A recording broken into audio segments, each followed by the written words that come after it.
In H. G. Wells's novel The War of the Worlds, the aliens from Mars attacked Earth because their home planet was dying. Armed with death rays and enormous walking machines, the invaders burned entire cities and nearly conquered the world's greatest capitals. The Martians easily crushed every attempt at resistance, and human civilization was on the brink of turning into smoking ruins until the invasion suddenly came to an end. The aliens, with all their advanced science and powerful weapons, overlooked one danger.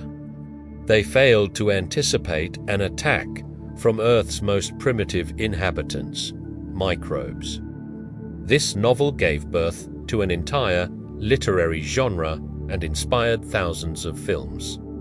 Fromeurs versus the Flying Saucers to Independence Day. But most scientists cringe at how extraterrestrials are portrayed in such works. In movies, aliens are usually shown as beings with human-like values and emotions. Even if they have green skin or enormous heads, they remain, to some degree, similar to us. And of course, they are almost all English. Yet, many researchers point out that we may have more in common with a sea cucumber or a tubeworm than with a true alien mind. Just like with the idea of silicon-based intelligence. An extraterrestrial consciousness would likely share only the most fundamental traits described by our spacetime theory. The ability to build a model of the surrounding world and predict how it will evolve over time in order to achieve a goal.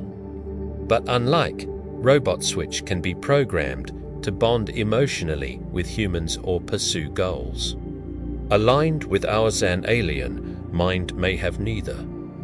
Another civilization could possess values and motives completely incompatible with anything humans understand. What those might be, we can only guess. During the production of the film 2001, A Space Odyssey, physicist Freeman Dyson from the Institute for Advanced Study served as a consultant. After watching the completed film, he was pleased not with the special effects, but with the fact that, for the first time in Hollywood, alien intelligence was presented as something with desires, goals, and intentions entirely unlike our own. For the first time, extraterrestrials were not actors in monstrous costumes trying desperately to appear threatening. Instead, alien intellect was shown as something perpendicular to human experience, something fundamentally foreign. In 2011, Stephen Hawking raised another chilling idea. The famous cosmologist appeared in headlines warning that we must be prepared for a possible extraterrestrial invasion. He said, if we ever encounter an alien civilization, it will be far more advanced than us. And such a meeting could pose a mortal threat to humanity. One need only recall what happened to the Aztecs after meeting the ruthless Cortes and his conquistadors to imagine what fate might await Earth after such an encounter. In 1521, a small group of armed men equipped with technologies unknown to the Aztecs, who were still in the Bronze Age, destroyed an ancient empire in just a few months. Iron swords, gunpowder, and horses ended a civilization that had endured for centuries. All this forces us to ask unsettling questions. What is an alien mind? How might their thinking processes and goals differ from ours? What do they want? These questions are far from theoretical, given the astonishing progress of modern astrophysics. We may encounter representatives of an extraterrestrial civilization within the next few decades. How we react to such an encounter could significantly shape the future of humanity and the encounter itself. may become one of the most dramatic turning points in the history of civilization. Several recent scientific breakthroughs have brought us closer to this historic day. The first major step came in 2011 when the Kepler spacecraft provided astronomers with the first reliable data about planets in our galaxy. Kepler analyzed the light of thousands of stars within a selected patch of the sky. It turned out that every 200th star may have an Earth-like planet located in the habitable zone. For the first time, we could estimate the number of stars in the Milky Way that might host rocky, Earth-type planets, about 1 billion. Looking at distant stars, we now have every reason to wonder whether someone, somewhere, might be looking back at us at this very moment. To date, more than 1,000 exoplanets have been studied using Earth-based telescopes. Astronomers are currently discovering them at a rate of roughly 2 new planets per week. Unfortunately, most belong to the class of giant planets worlds unlikely to harbor anything resembling Earth-like life. Yet, a few super-Earths have also been found, rocky planets several times larger than our own.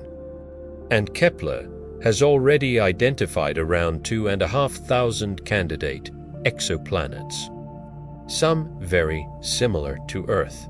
These planets orbit their suns at distances that allow liquid oceans to exist.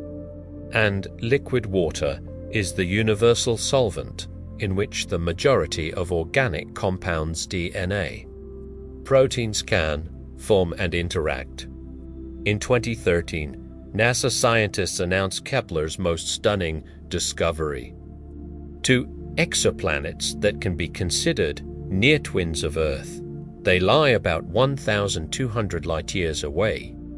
In the constellation Lyra, they are only 60% and 40% larger than Earth, and most importantly, they orbit within the habitable zone of their stars. It is entirely possible that they possess liquid oceans. Of all the planets ever studied, these are the closest candidates for true Earth analogs. The Hubble Space Telescope has given us an estimate of the total number of galaxies in the observable universe, 100 billion. From T, we can calculate the number of Earth-like planets. 100 billion multiplied by a billionaire, literally astronomical figure. Given such numbers, the likelihood of life existing elsewhere in the universe becomes astronomically high, especially considering that the universe is almost 14 billion years old. There has been more than enough time for intelligent civilizations to arise and perhaps collapse. In fact, it would be a miracle if humanity were the only advanced civilization in the cosmos. Radio telescope technology continues to evolve. So far, only about 1,000 star systems have been scanned for signs of intelligent life. But in the next few decades, this number may increase by a factor of 1 million. The search for extraterrestrial intelligence began in the 1960s. Astronomer Frank Drake initiated Project Ozma, named after the Queen of Oz. Using a 25-meter radio telescope in Green Bank, West Virginia. This marked the birth of the SETI project, the search for extraterrestrial intelligence. Unfortunately, no alien signals were detected. But in 1971, NASA proposed an ambitious new idea, Project Cyclops, which included plans to build 1,500 radio telescopes at a cost of $10 billion. Unsurprisingly, the project never received sufficient support from Congress. Instead, a smaller effort was approved.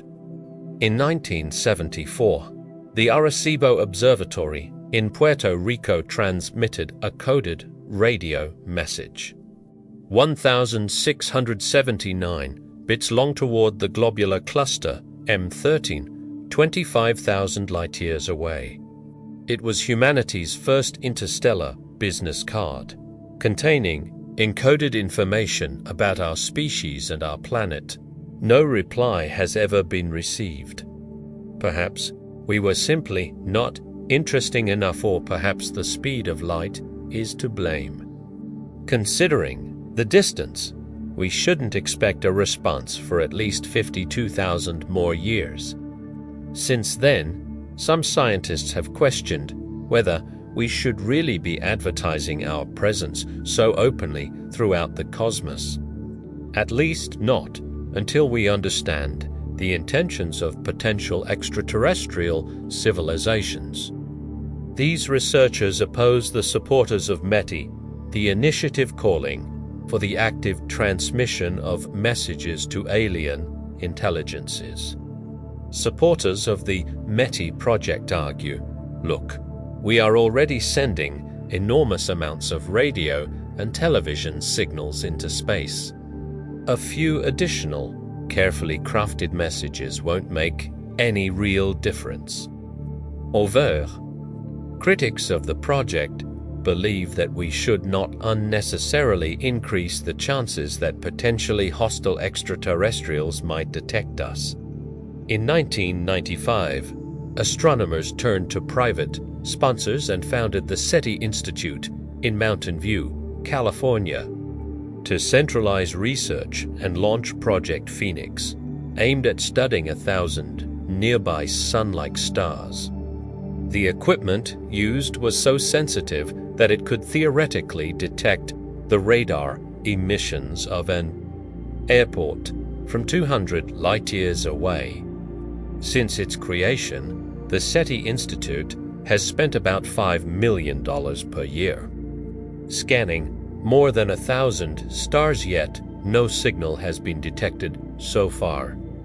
Another innovative example is the SETI at Home project, launched in 1999 by astronomers at the University of California, Berkeley.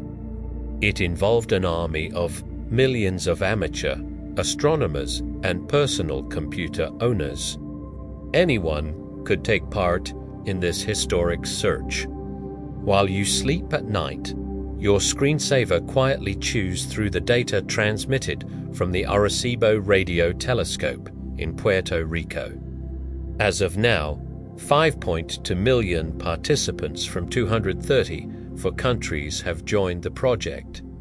Perhaps they dream of becoming the first humans to contact extraterrestrial life, and in that case, their names might one day enter history alongside the likes of Columbus.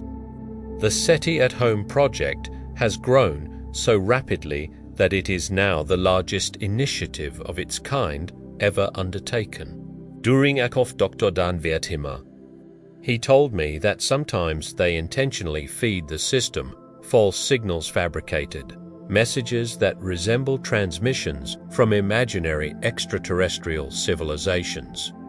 If none of the participants detect these fake signals, it becomes clear that something is wrong with the program. So keep this in mind. If your screensaver ever announces that it has decoded a message from an alien civilization, don't rush to call the police or the President of the United States. It may very well be just a test message. One of my colleagues has dedicated his life to the search for intelligent life in the universe. I had assumed that, with a PhD in physics, he would become a respectable professor lecturing graduate students. Instead, he spends his time in a very different way, seeking donations from wealthy patrons for the SETI Institute, analyzing potential cosmic messages, and hosting a radio program. I once asked him whether his fellow scientists laugh at him when he says he listens for extraterrestrial signals. "Not anymore," he replied. New discoveries in astronomy have changed public opinion once again. Moreover, he confidently claims that contact with an extraterrestrial civilization will happen in the very near future. He even publicly announced that the Allen Telescope Arraetie, currently under construction and planned to include 350 to detect Ignal by 2025. Isn't it risky to make such statements? He asked. What gives him such confidence? One factor on his side is the explosive growth in the number of radio telescopes worldwide. The US government no longer funds the project, but the SETI Institute has secured a reliable source of support. They convinced Microsoft billionaire Paul Allen to donate more than $30 million to begin construction of the Otter Array in Hat Creek, California, north of San Francisco. Currently, the array scans the sky using 42 radio antennas, and eventually this number will grow to 350. Yet, the chronic lack of funding for such scientific experiments remains a serious problem. To compensate for budget cuts, the Hat Creek project is partially supported by the military. Seth Shostak admitted to me that one thing slightly bothers him. People often confuse the SETI project with UFO hunting. The first, he says, is based on a solid foundation of physics and astronomy, using the latest scientific technologies, while the second relies on unverified rumors that may or may not contain even a grain of truth. The problem is that the flood of flying saucer reports he constantly receives by email is generally impossible to verify or reproduce. He asks everyone who claims they were abducted by aliens and taken aboard a flying saucer to bring something back, from it anything even a pen or a paperweight, as evidence. Never leave a flying saucer empty-handed, he told me. He also believes that there is no reliable evidence that extraterrestrials have ever visited our planet. I asked him whether he thought the US government was deliberately hiding information about encounters with aliens, as many conspiracy theorists believe. He replied, "Do you really think they could hide something like that so effectively? Don't forget this is the same government that runs our postal system." When I asked Dr. Wertheimer why he was so confident in the existence of extraterrestrial life, he answered that the numbers are on his side. Back in 1961, astronomer Frank Drake attempted to estimate the number of intelligent civilizations by making several reasonable assumptions. Starting with the 100 billion stars in our galaxy, he estimated how many are similar to the Sun. Then he narrowed the number further by considering how many stars have planets, how many have Earth-like planets, and so on. After a series of plausible calculations, he obtained an estimate of 10,000 advanced civilizations in our galaxy. Carl Sagan, using other assumptions, got a number closer to 1 million. Since then, scientists have been able to refine these estimates more accurately. We now know that stars have, on average, more planets than Drake originally thought, and there are more Earth-like planets as well. But one major problem remains. Even if we can estimate how many Earth-like planets exist, we still have no idea on how many of them intelligent life actually evolves. Evenord. It took for 0.5 billion years for intelligent beings to finally appear. Life has existed on this planet for at least 3.5 billion years. But only in the last 100,000 years have intelligent creatures like humans emerged. So even on an Earth-like world, intelligent life is far from guaranteed. If there are so many stars in the galaxy and so many alien civilizations, then why don't they visit Earth? This is the so-called Fermi paradox, named after Nobel laureate Enrico Fermi, who helped create the atomic bomb. Many theories attempt to answer it. One explanation: the distances between stars may simply be too vast for interstellar visits. With our most powerful chemical rockets, it would take about 70,000 years to reach the nearest stars. Perhaps a civilization millions of years ahead of us has solved this problem, but perhaps not. Another possibility is grim. Maybe they destroyed themselves in a nuclear war. As John F. Kennedy once said, "I'm sorry." But there's too much truth in the joke that there's no life on other planets because their scientists advanced further than ours. But the most logical explanation may be this. Imagine you're walking along a forest path and see an anthill. Would you knock on the anthill and announce, "I have brought you gifts. I have brought you beads. I will give you nuclear energy. I will create an ant paradise for you. Take me to your leader"? Probably not. Now imagine construction workers are building an 8-lane highway next to the anthill. Would the ants understand the frequency at which the workers communicate? Would they even understand what an 8-lane highway is? Similarly, any civilization capable of reaching Earth from the stars must be far more advanced by thousands or even millions of years. We may simply have nothing to offer them. In other words, we greatly overestimate our importance if we think aliens would travel trillions upon trillions of kilometers just to meet us. Most likely, we are simply not even on their radar. And ironically, while the galaxy may be full of intelligent life, we may be too primitive to notice it. Let us imagine for a moment that the time has come. Sooner or later, it will. And humanity finally makes contact with an extraterrestrial civilization. Such a moment would mark a turning point in the history of humanity. Then comes the next question: what do we want from this contact?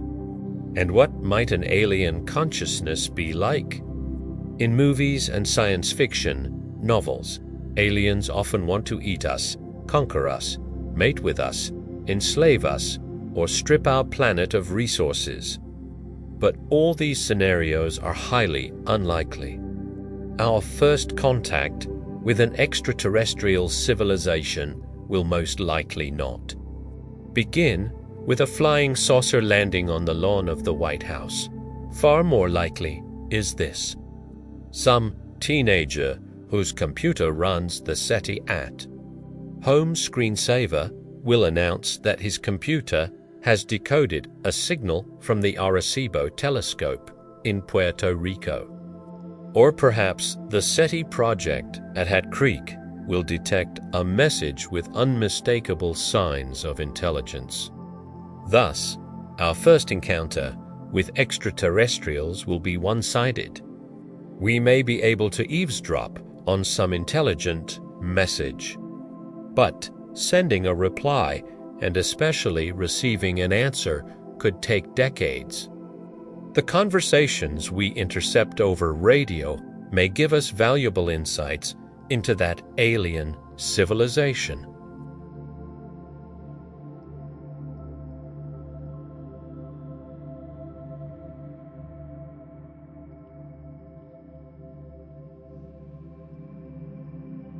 So I asked Dr. Shostak the key question: when first contact happens, will you keep it secret? After all, the news of it could trigger mass panic, religious hysteria, chaos, and uncontrollable flight. I was a bit surprised when he answered, "No, they will share all the data with the governments and peoples of the world." Then the next questions arise. What will the aliens look like?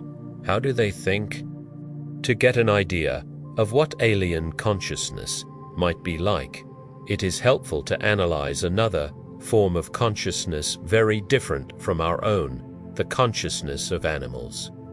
We live alongside them on the same planet, yet we have almost no idea what is happening in their minds.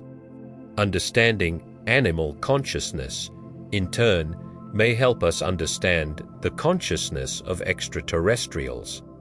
Animal consciousness, do animals think? And if they think, what do they think about? This question has confounded the greatest minds for thousands of years. Greek thinkers, Plutarch, Pliny, and other giants of philosophy discussed it, yet it remains unresolved to this day.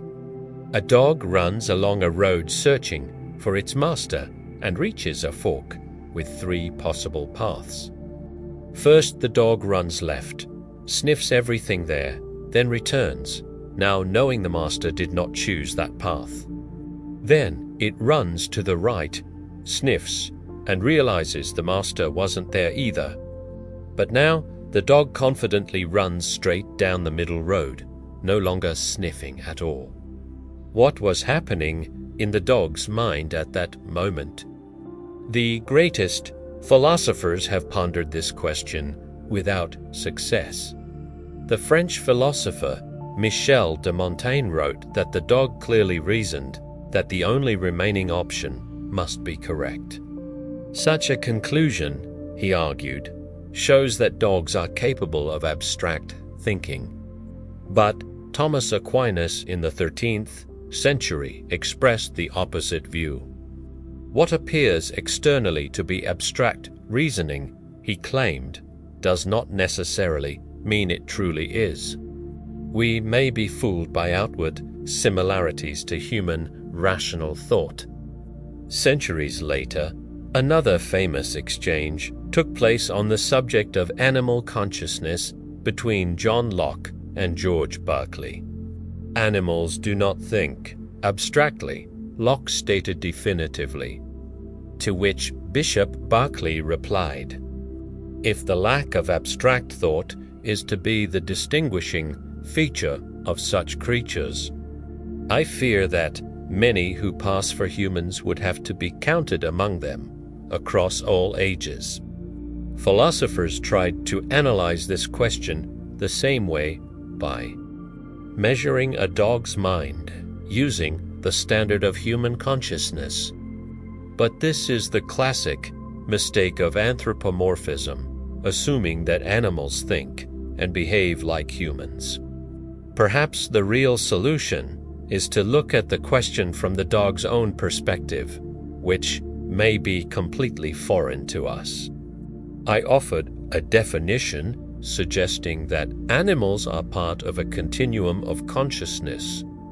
They may differ from us not in intelligence alone, but in the very parameters by which they construct their internal model of the world. Dr. David Eagleman says psychologists call this concept the umwelt, the perceptual world of another creature. He notes, in the blind and deaf world of a tick, important signals are temperature and the smell of butyric acid. For an electric fish, it is electrical fields. For a bat, with its echolocation, it is waves of compressed air. Every organism inhabits its own umwelt and likely believes that this is the full objective reality. Imagine the mind of a dog, constantly living within a vortex of countless smells, using them to find food or a mate. From these scents, a dog constructs a mental map of everything around it.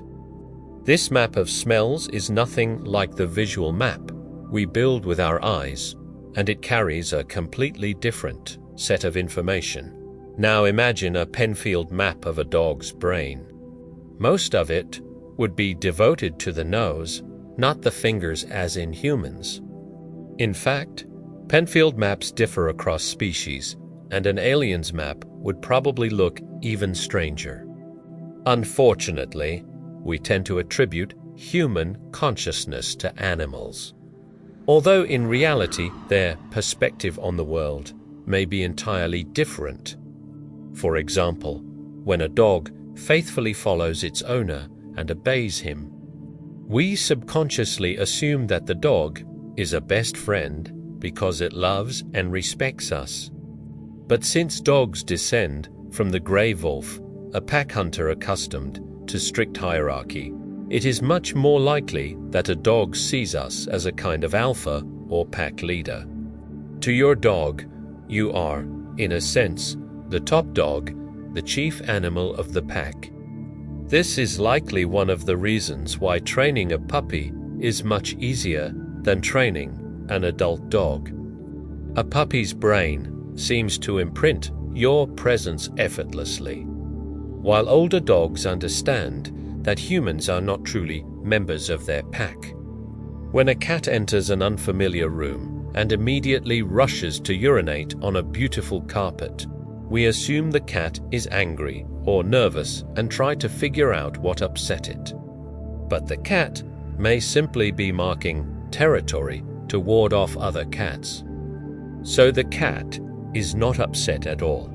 It is warning outsiders to stay away, because this house belongs to it.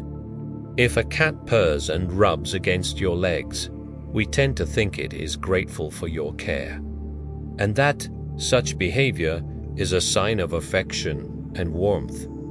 In reality, the cat is most likely rubbing its hormones into you, claiming you as its property, again, to keep other cats away. From the cat's point of view, you are something like a servant whose duty is to serve food several times a day. And when she rubs her scent onto you, she is warning others that you already have a rightful owner. As the philosopher Michel de Montaigne wrote in the 16th century, "When I play with my cat, how do I know that she is not playing with me rather than I with her?" If a cat walks away and tries to be alone, it is not necessarily a sign of anger or coldness. The domestic cat descends from the wild cat, and unlike the dog, it is a solitary hunter. Cats have no alpha leader on whom to dote, something a dog desperately needs. The abundance of TV shows about animal whisperers probably reflects the difficulties humans face when they try to project their own consciousness and intentions onto animals. The consciousness of bats and dolphins, the consciousness of a bat, is very different from both human and canine consciousness. It is dominated by sound. A bat is almost blind and depends on receiving echoes of the tiny clicks it emits. Echolocation allows it to see insects, obstacles, and other bats. A Penfield map of its brain would look completely unfamiliar to us. Most of it would be devoted to the ears. A similar situation exists with dolphins, whose consciousness also differs greatly from ours and is based on echolocation. The frontal cortex of a dolphin is smaller than that of a human. Therefore, it was once believed that dolphin intelligence must also be lower. But the dolphin compensates for its smaller frontal cortex with a much greater overall brain mass. The unfolded neocortex of a dolphin would fill 6 magazine pages, whereas the human neocortex fills only 4.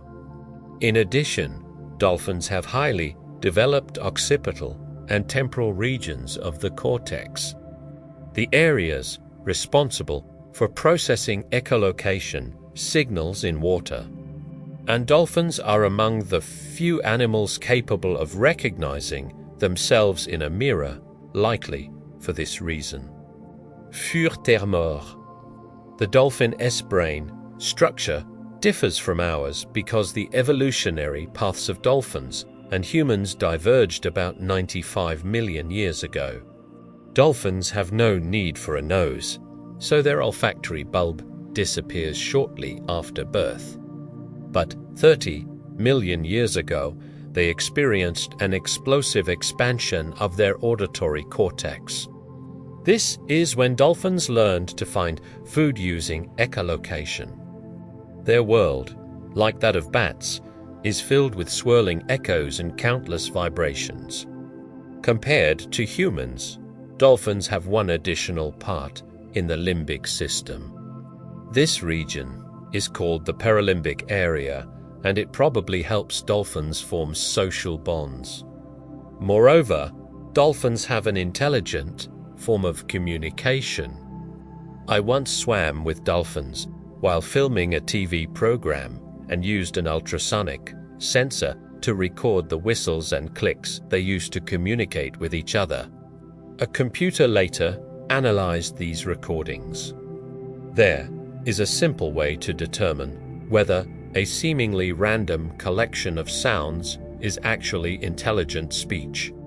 For example, in English, the most frequently used letter is E. One can create a list of all letters sorted by frequency of use, and no matter which English book we analyze, this list will remain approximately the same. In the same way, using the same computer program, we can analyze dolphin language, and you can be sure we will discover the same markers of intelligent communication. However, when we move on to other mammals, the patterns begin to break down, and in lower animals with small brains they disappear entirely. The signals become almost random. To imagine what alien intelligence might resemble, we must look at the strategies nature uses to sustain life. There are two main reproductive strategies that have profoundly shaped evolution and consciousness. The first strategy is used by mammals: produce a small number of offspring and then devote great effort to caring for and raising each one to maturity. This is a risky strategy since only a few individuals are born in each generation. However, parental care is believed to offset this disadvantage. This strategy implies that each life is precious and receives long, careful attention. But there is another, much older strategy used throughout the plant and animal kingdoms by insects, reptiles, and most other forms of life on Earth. It consists of producing an enormous number of eggs or seeds and leaving them to fate. With no parental care, most offspring never hatch or survive. Only the hardiest form the next generation. This means parents invest no energy in raising the next generation. Survival relies entirely on statistical probability.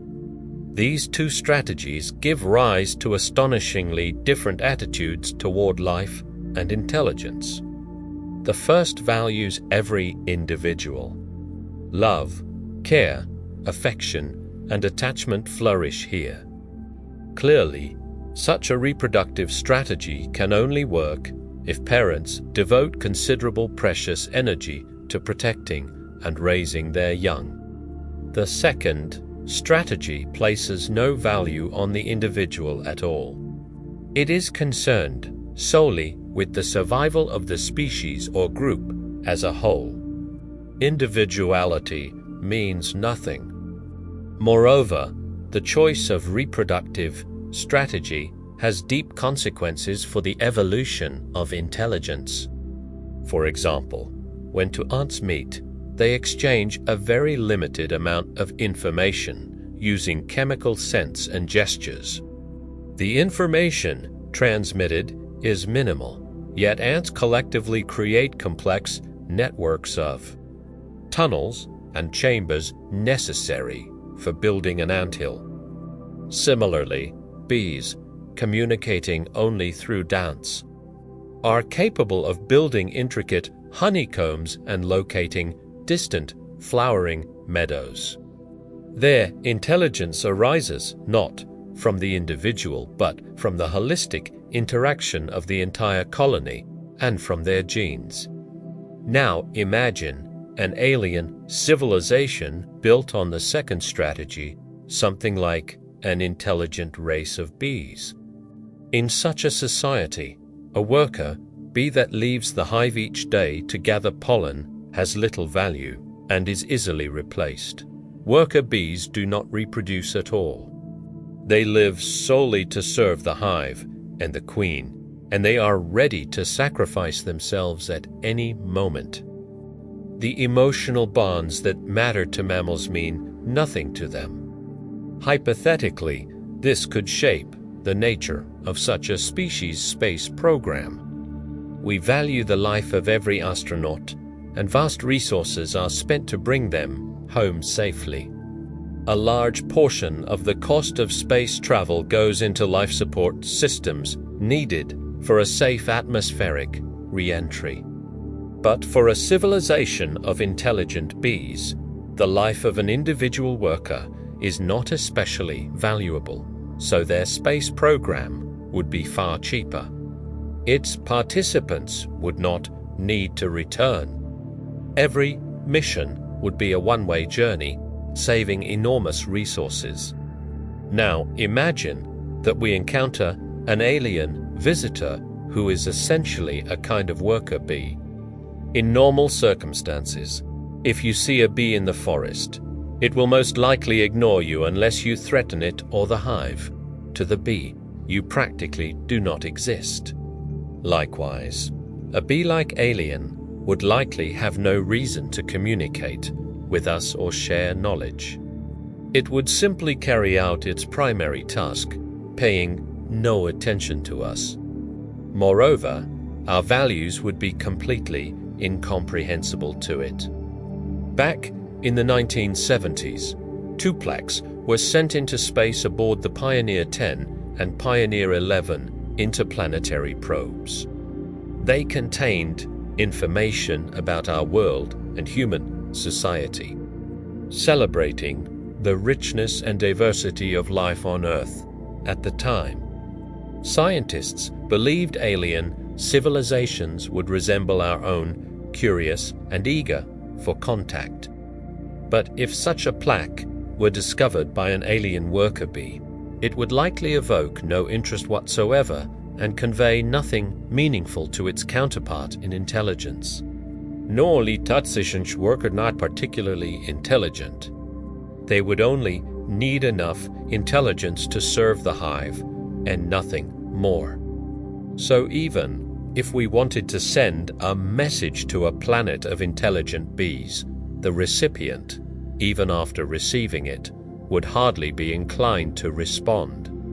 But even if we did manage to establish contact with such a civilization, communicating with them would be extremely difficult. When we communicate with each other, we break our thoughts into sentences and give them a structure, a subject, an action to form a coherent story, most often about ourselves. Most of our sentences follow the pattern. I did this, or they did that. Much of our literature and conversation is built on narrative, often related to our own experiences or the adventures of people we identify with. This implies that, for us, the main way of conveying information is through personal experience. However, a civilization based on a race of intelligent bees might have absolutely no interest in personal stories or subjective feelings. These highly collective beings might not have personal messages at all. Only facts, only information vital to the hive, not personal gossip or trivial details that might raise the social standing of an individual. Moreover, our conversations, impressions, and opinions might seem repulsive to them, since they elevate the role of the individual and place personal interests above the interests of the collective. A worker bee may also have a completely different sense of time. Since worker bees are not particularly valuable and have no reason to live long their lives, and therefore their projects would be short and strictly defined. Humans live much longer, but even for us, hidden time-based motivation is present in everything we do. We choose projects and activities whose results we can reasonably expect to see within our own lifetimes.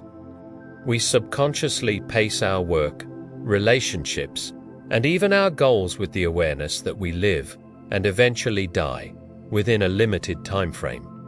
In other words, we live our lives in stages: single life, marriage, raising children, and finally, a well-earned rest. Whether we realize it or not, we always remember that our life will unfold and end within a finite span. Now, imagine beings that live for thousands of years, or perhaps are even immortal. Their priorities, goals, and ambitions would be entirely different. They might undertake projects that would take many human lifetimes to complete. We often classify interstellar travel as science fiction simply because, as we've already seen, traveling by conventional rocket to the nearest stars would take around 70,000 years. For us, that is impossibly long, but for an alien life form, such a time frame may be insignificant. Perhaps they can hibernate, slow their metabolism, or simply live indefinitely. What might they look like? The first translations of alien messages would likely give us some idea of the culture and lifestyle of the civilization we encounter. For example, it is quite possible that an intelligent species evolved from a predatory lineage and still retains certain characteristics of predators. On average, predators on Earth are more intelligent than their prey. Hunters such as tigers, lions, cats, and dogs use their intelligence to stalk, ambush, and hide. Each of these actions requires cognitive ability. All our predators have forward-facing eyes that provide stereoscopic vision and focus. Prey animals, whose eyes are positioned on the sides of their heads for a wider field of view, can only run away.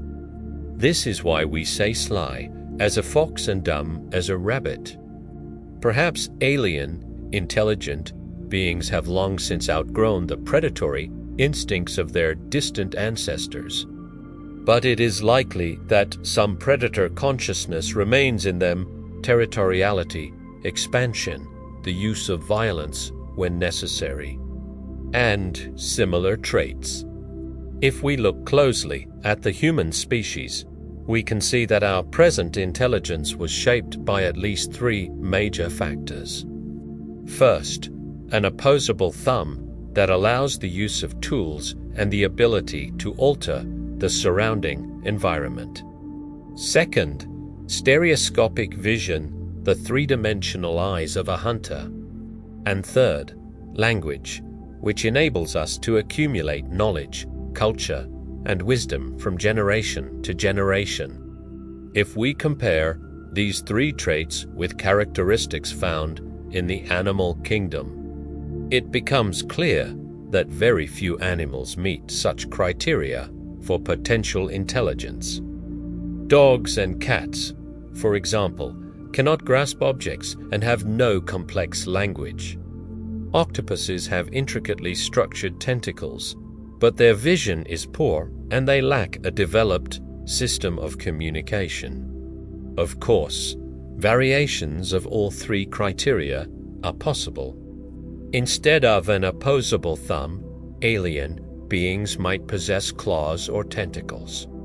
The only requirement is that they must be able to modify their environment using tools created with these appendages. Instead of two eyes, they may have many, like insects, or perhaps instead of eyes, they may have sensory organs capable of detecting sound.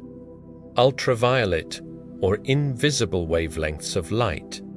Even so, it is likely that they will possess some kind of hunter-like, stereoscopic perception since predators tend to be more intelligent than their prey, and instead of a sound-based language, they might use a communication system built on entirely different forms of vibration. The only essential condition is that they must be capable of exchanging information and, eventually, creating a culture that outlives multiple generations. Everything else may vary endlessly. Another important point: the consciousness of extraterrestrial beings will likely be shaped by the environment in which they evolved. Today, astronomers understand that the most common zones of potential life in the universe are not Earth-like planets where beings bathe in the warm light of a star, but rather the icy moons of giant planets like Jupiter, separated from their stars by billions of kilometers. Scientists are convinced that on Europa, Jupiter's moon, a vast liquid ocean lies beneath the ice heated from below by tidal forces. As Europa orbits Jupiter, its rotation causes the giant planet's gravitational field to squeeze and stretch it in different directions, generating intense friction in its interior. This friction produces heat, creating volcanoes and hydrothermal vents. The ice melts, forming a liquid ocean. According to scientists, Europa's oceans are extremely deep, and their total volume exceeds that of Earth's oceans many times over.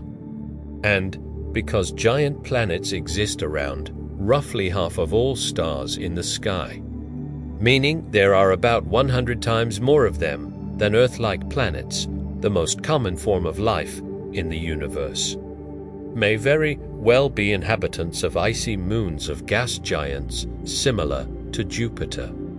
Therefore, the first extraterrestrial civilization we encounter will most likely have an aquatic origin. À some point, however, they would have had to leave the ocean and learn to live on land, on the frozen surface of their moon. There are several reasons for this.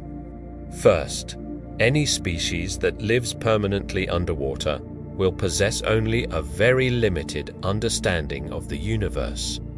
If they believe the universe consists solely of the ocean beneath the ice, they will never develop astronomy or a space program. Second, water shorts out electrical circuits. Remaining underwater, they would never invent radio or television.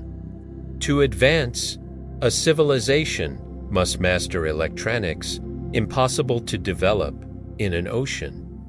Therefore, extraterrestrials, much like early humans, would likely have discovered a way to leave the water and survive on land. But what would happen if such a civilization advanced to a cosmic level and found a way to reach Earth? Would it still be a civilization of biological organisms or a post-biological one?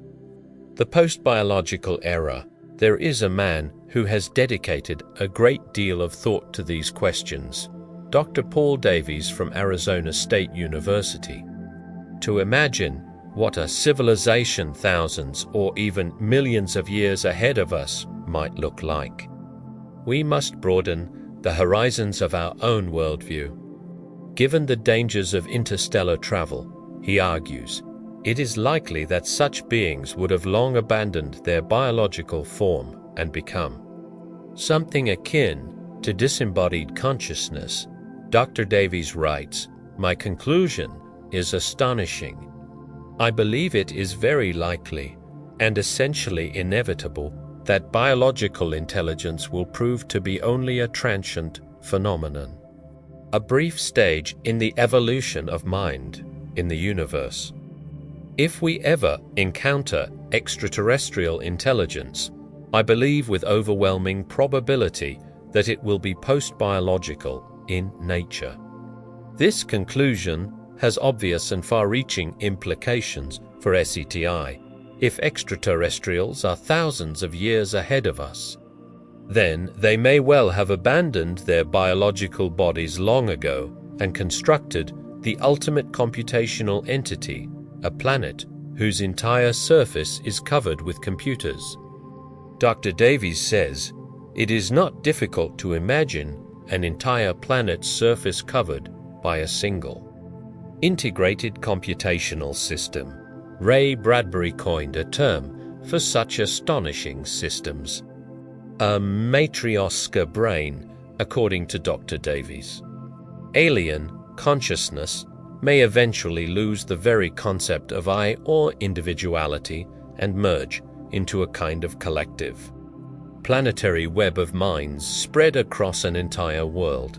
Dr. Davies adds, "A powerful computer network without a sense of self would have tremendous advantages over human intelligence. It could reprogram itself, transform fearlessly, merge with entire systems, and grow.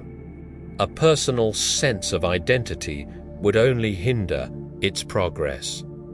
Thus, in the name of efficiency and computational power, members of such an advanced civilization might willingly abandon their individuality, dissolving into a collective consciousness." Interestingly, a similar idea appears in Arthur C. Clarke's novel Childhood's End. Dr. Davies admits that critics may find this concept disturbing. At first glance, such a species seems to sacrifice individuality and creativity for the benefit of the collective or the hive. This outcome, he warns, is not inevitable, but it is the most efficient evolutionary path for a civilization. Furthermore, Dr. Davies proposed a hypothesis he himself finds rather disheartening. When I asked him why such civilizations have not visited us, he gave an unusual answer. He suggested that any sufficiently advanced civilization would have created virtual realities far more interesting and engaging than actual physical reality. Our modern virtual reality is a childish toy compared to what a civilization thousands of years ahead of us could create. This means their greatest minds may prefer to live entirely inside elaborate virtual worlds rather than explore the real universe. This thought is discouraging, he admits, but it remains a possibility and one we should keep in mind as we develop our own advanced virtual reality technologies. In the film The Matrix, machines seize control and keep humans in pods, using them as an energy source. They preserve human life for this reason. But since a single power plant produces far more energy than millions of human bodies, any extraterrestrial species seeking energy would instantly realize that humans make terrible batteries. The machines in the Matrix apparently do not understand this, but extraterrestrials, one hopes, would. Another possibility is that they might eat us. In one episode of The Twilight Zone, aliens land on Earth and promise us the wonders of their advanced technology. They even invite volunteers to visit their magnificent homeworld. Upon departure, they accidentally leave behind a book titled To Serve Man. Scientists struggle to decode the alien language, eager to learn what blessings these benevolent visitors plan to bestow upon humanity. Only later do they discover that the book is a cookbook. Fortunately, because our bodies are made from entirely different proteins and DNA, it would be extremely difficult for their digestive systems to process us. Another hypothesis is that extraterrestrials might want to plunder Earth, taking all of our resources and valuable minerals. There may be some truth in this fear. However, If they are advanced enough to travel between the stars effortlessly, they can just as easily find countless uninhabited planets full of raw materials without having to deal with troublesome natives. From their point of view, colonizing an inhabited planet would be foolish when easier alternatives exist. So, if aliens do not want to enslave us, eat us, or steal our resources, what danger do they pose? Imagine a deer in a forest. Whom should the deer fear more, the hunter with a rifle or the polite land surveyor carrying blueprints? The hunter may frighten or even kill the deer, but he threatens only a few individuals.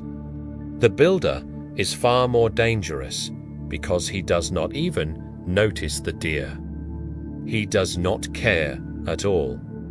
He is simply doing his job, transforming the forest into usable space. With this in mind, let us ask, what might an actual alien invasion look like?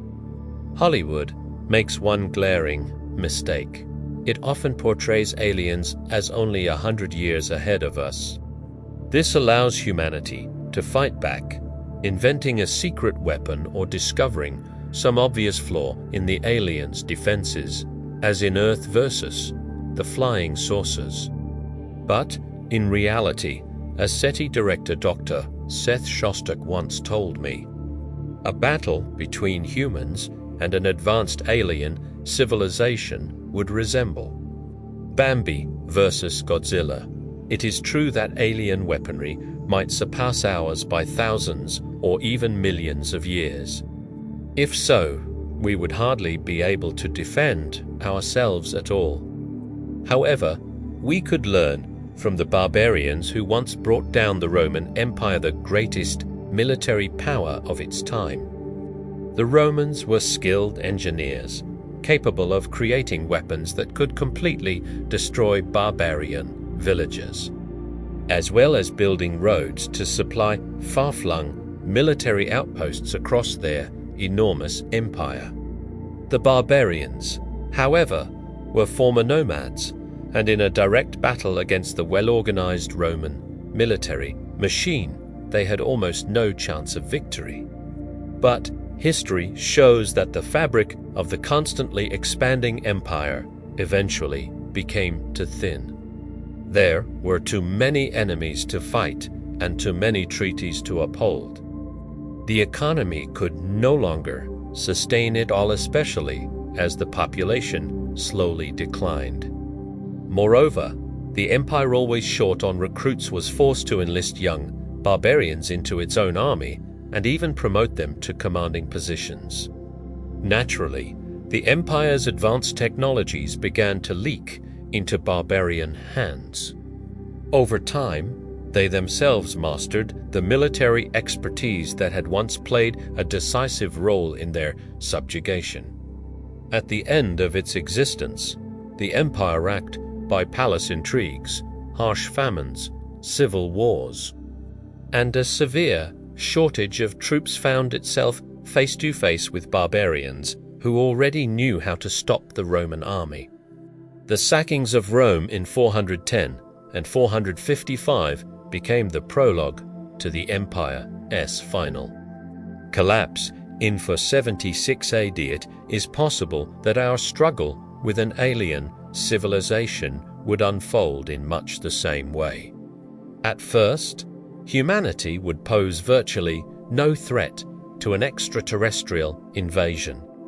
Buto Vitim, when their weak point struck their army, their supply lines, their command centers, and, most importantly, their weaponry. The situation could change. In order to control the local population, the invaders would have to enlist collaborators and elevate them to leadership roles. As a result, advanced technologies would gradually begin to seep into human hands. Eventually, a patchwork human army might be capable of launching a counterattack. In Eastern military strategy, for example, Sun Tzu's classic The Art of War describes how to defeat even the strongest army. First, you allow it to enter your territory, and once it finds itself in unfamiliar terrain and its forces are spread thin over a wide area, you strike its weakest point. Another option is to use the enemy's own strength against them. This is the central principle of judo turning and attackers forced to one's own advantage. You let the opponent strike, then trip them or redirect their energy using their own weight and momentum against them. The larger the enemy, the harder they fall. Likewise, when facing a vastly superior alien army, the only chance of victory is to let the enemy occupy your land, learn their weapons and military secrets, and then use both their weapons and their secrets against them. A powerful extraterrestrial army cannot be repelled immediately, but it may withdraw on its own if it cannot achieve a quick victory and if a prolonged conflict becomes too costly. The key to success is to deprive the enemy of their chance to win. However, I suspect aliens would be benevolent and, for the most part, would not pay much attention to us. We simply have nothing to offer them. If they ever visit us, it would be out of curiosity or for reconnaissance. Since curiosity played a crucial role in humanity's evolutionary path toward intelligence, aliens too would likely be curious and, therefore, interested in studying us. But that does not mean they would seek direct contact. Despite what movies show, we probably would not meet extraterrestrial beings in the flesh. For them, it would be too dangerous and unnecessary. Just as we sent rovers to explore Mars on our behalf, aliens would likely send organic or mechanical surrogates or avatars, capable of withstanding the hardships of interstellar travel far better than their creators. Thus, the aliens we might encounter on the White House lawn may look nothing like the beings who created them and who remain on their own home world. Their creators would project their consciousness onto these surrogates across space via relay stations. Even more likely, however, is that they would send robotic probes to our moon, since it is geologically stable and not subject to erosion. These probes would be self-replicating. They would build a factory and produce, say, 1,000 copies of themselves.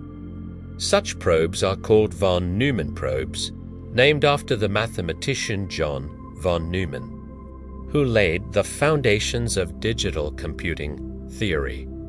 Von Neumann was the first mathematician to seriously consider the problem of creating machines capable of reproducing themselves. A second-generation probe would then travel to other star systems, where each one, in turn, would build 1,000 third-generation probes. The total number would already reach 1 million. These new probes would once again disperse in all directions and construct their own factories, raising the total number to 1 billion. It all begins with a single probe. Then we have 1,000, 1 million, 1 billion. After 5 generations, we would have a quadrillion probes. Very soon, a giant sphere would form, expanding at nearly the speed of light and consisting of trillions upon trillions of robots. In this way, the entire galaxy could be colonized within a few 100,000 years. Dr. Davis takes the idea of self-replicating von Neumann probes so seriously that he has already requested funding for a new project, a systematic survey of the Moon's surface in search of evidence of extraterrestrial visits. He wants to scan the lunar surface for radio emissions or radiation anomalies that might indicate that alien probes visited the Moon, perhaps millions of years ago. Together with Dr. Robert Wagner, He wrote a paper in which the researchers urged a detailed examination of photographs taken by American lunar satellites down to a resolution of 5 meters. The scientists write, "The probability that alien technology has left artifacts or modifications to the lunar terrain is extremely small. However, the Moon is an excellent place to search simply because it is nearby. Moreover, traces of alien technology would be preserved for a very long time. Since the Moon has no erosion, such traces would still be visible today, just like the footprints of American astronauts left in the 1970s, which, in principle, may remain for billions of years. One of the problems, however, is that a von Neumann probe could be extremely small.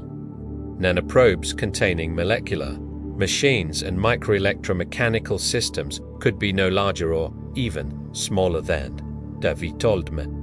If such a probe landed in someone's backyard, the homeowner might never even notice it. Nevertheless, this methodan exponentially growing number of self-replicating von Neumann probes represents the most efficient way to colonize a galaxy. Interestingly, this is exactly how a virus spreads through our bodies. It all begins with a handful of viral particles.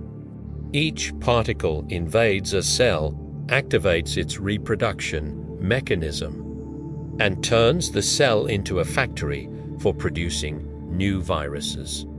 Within 2 weeks, a single virus can infect trillions of cells and we begin to sneeze. If this scenario is correct, then the Moon is the most suitable place for an extraterrestrial visit. This is precisely the concept underlying the film 2001, A Space Odyssey, which still represents one of the most plausible scenarios for contact with an advanced alien civilization. In the film, a monolith was left on the Moon millions of years ago primarily to observe the evolution of life on Earth from time to time. It intervened in the evolutionary process, giving it a necessary push. The information from the probe was then transmitted to a relay station in the Jupiter system, and from there to the home planet of that ancient civilization. Given the capabilities of such an advanced species able to monitor billions of star systems simultaneously, their choice of planetary systems to colonize would be vast. Considering the size of the galaxy, they could gather data from countless systems and then calmly choose which planets and moons would be best suited for resource extraction. They may very well decide that Earth does not interest them. In February 2011, a historic event took place. An IBM computer named Watson accomplished what many critics had declared impossible. It defeated two human competitors in a televised quiz show. In Russia, an analogous show is called Svoya Igra Your Game. Millions of viewers watching at home were stunned as Watson methodically demolished its human opponents on national television. The computer answered questions that left its competitors stumped and, in the end, earned the right to claim the $1 million prize. IBM made every effort to remove all limitations and build a machine of truly monumental computational power. Watson is capable of processing data at the staggering rate of 500 GB per second, which is equivalent to 1 million books per second. And it has 16 terabytes of RAM in addition. Its memory contains 200 million pages of various reference materials, including the entire content of Wikipedia. Thus, during the live broadcast, Watson had the ability to analyze this entire mountain of information in real time. Watson represents merely the latest generation of expert systems computer programs that use formal logic to access enormous volumes of specialized data. When you call a customer service line and are greeted with an automated menu of options, you are interacting with a primitive expert system. Of course, expert systems will continue to evolve, making our lives easier and more efficient.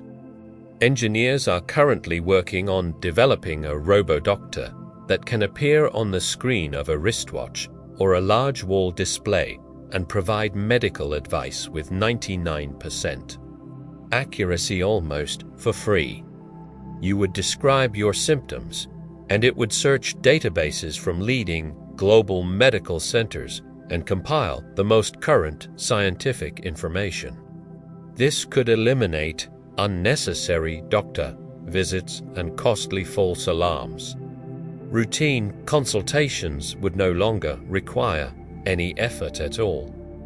Over time, we may also see robo-lawyers capable of answering any standard legal question and robo-secretaries able to effortlessly arrange your vacation, travel plans, or business lunch.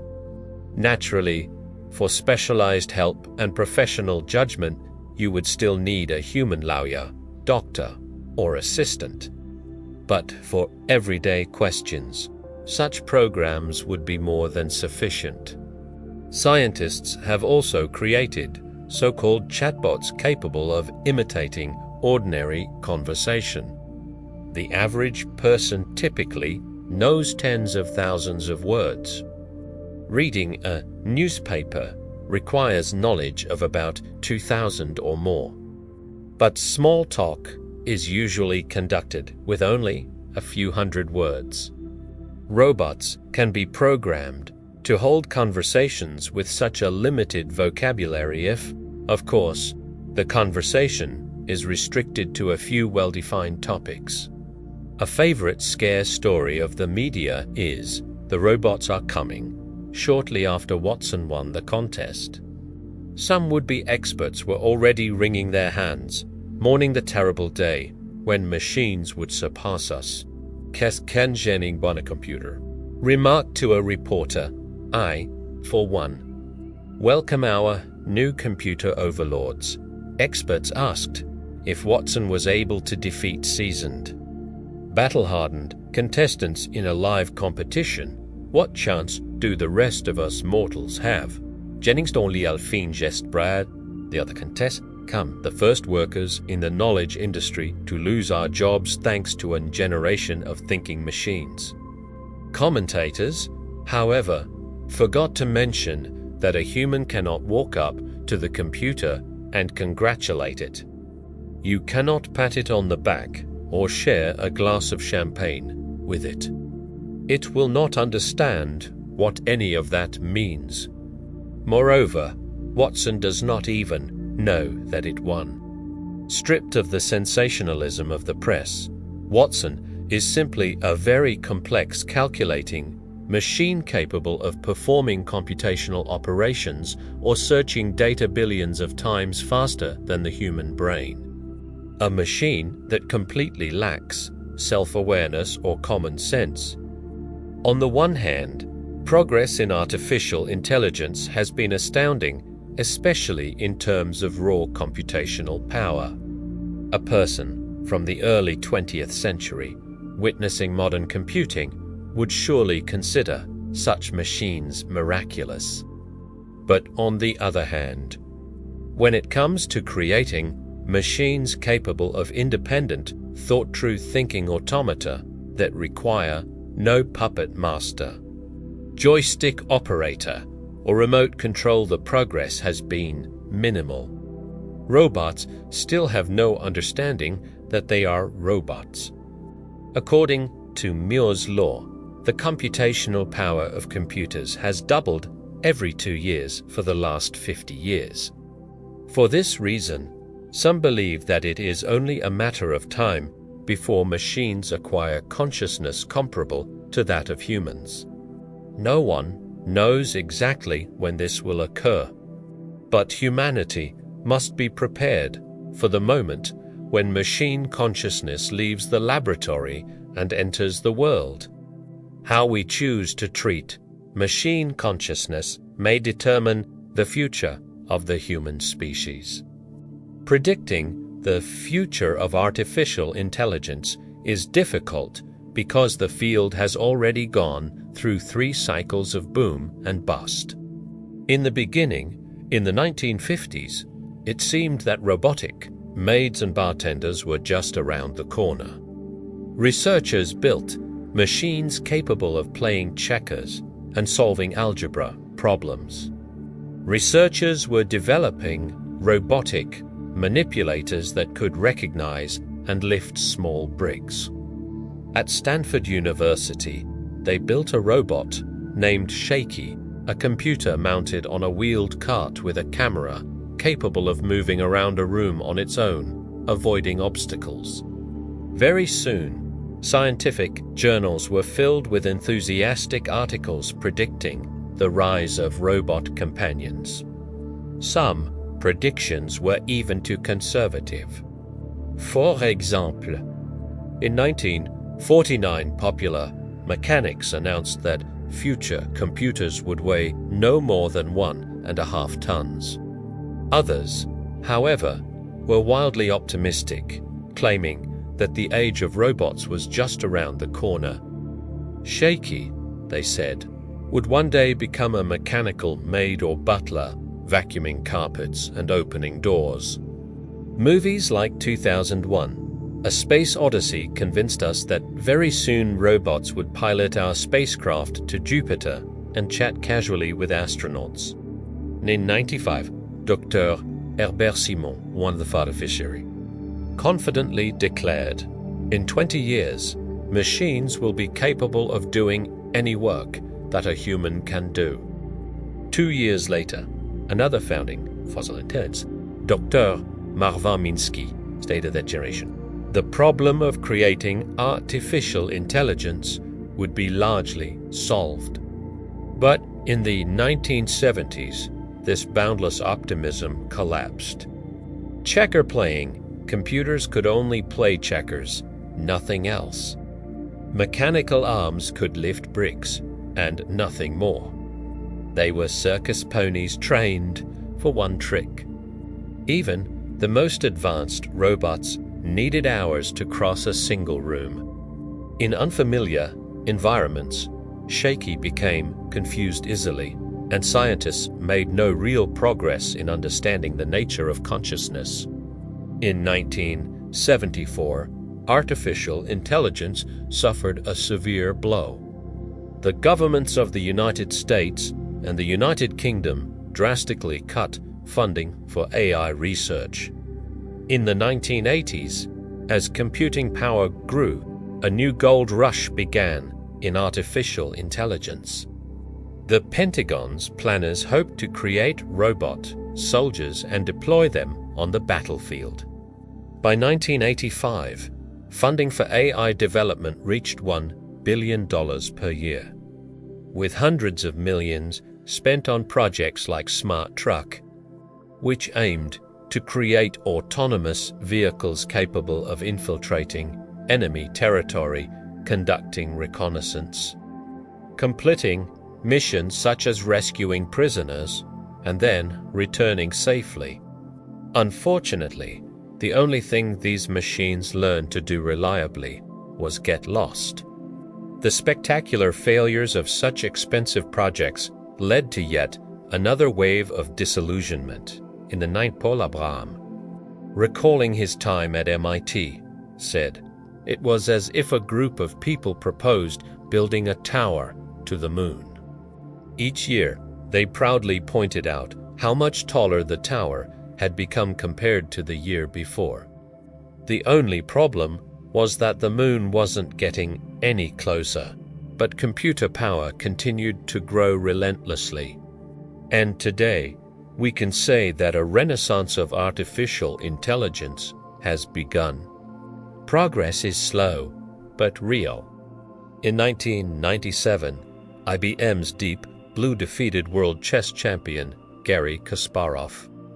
In 2005, a robotic car from Stanford won the DARPA Grand Challenge for autonomous vehicles. And many more breakthroughs are on the horizon. The big question remains, will the third time be the charm?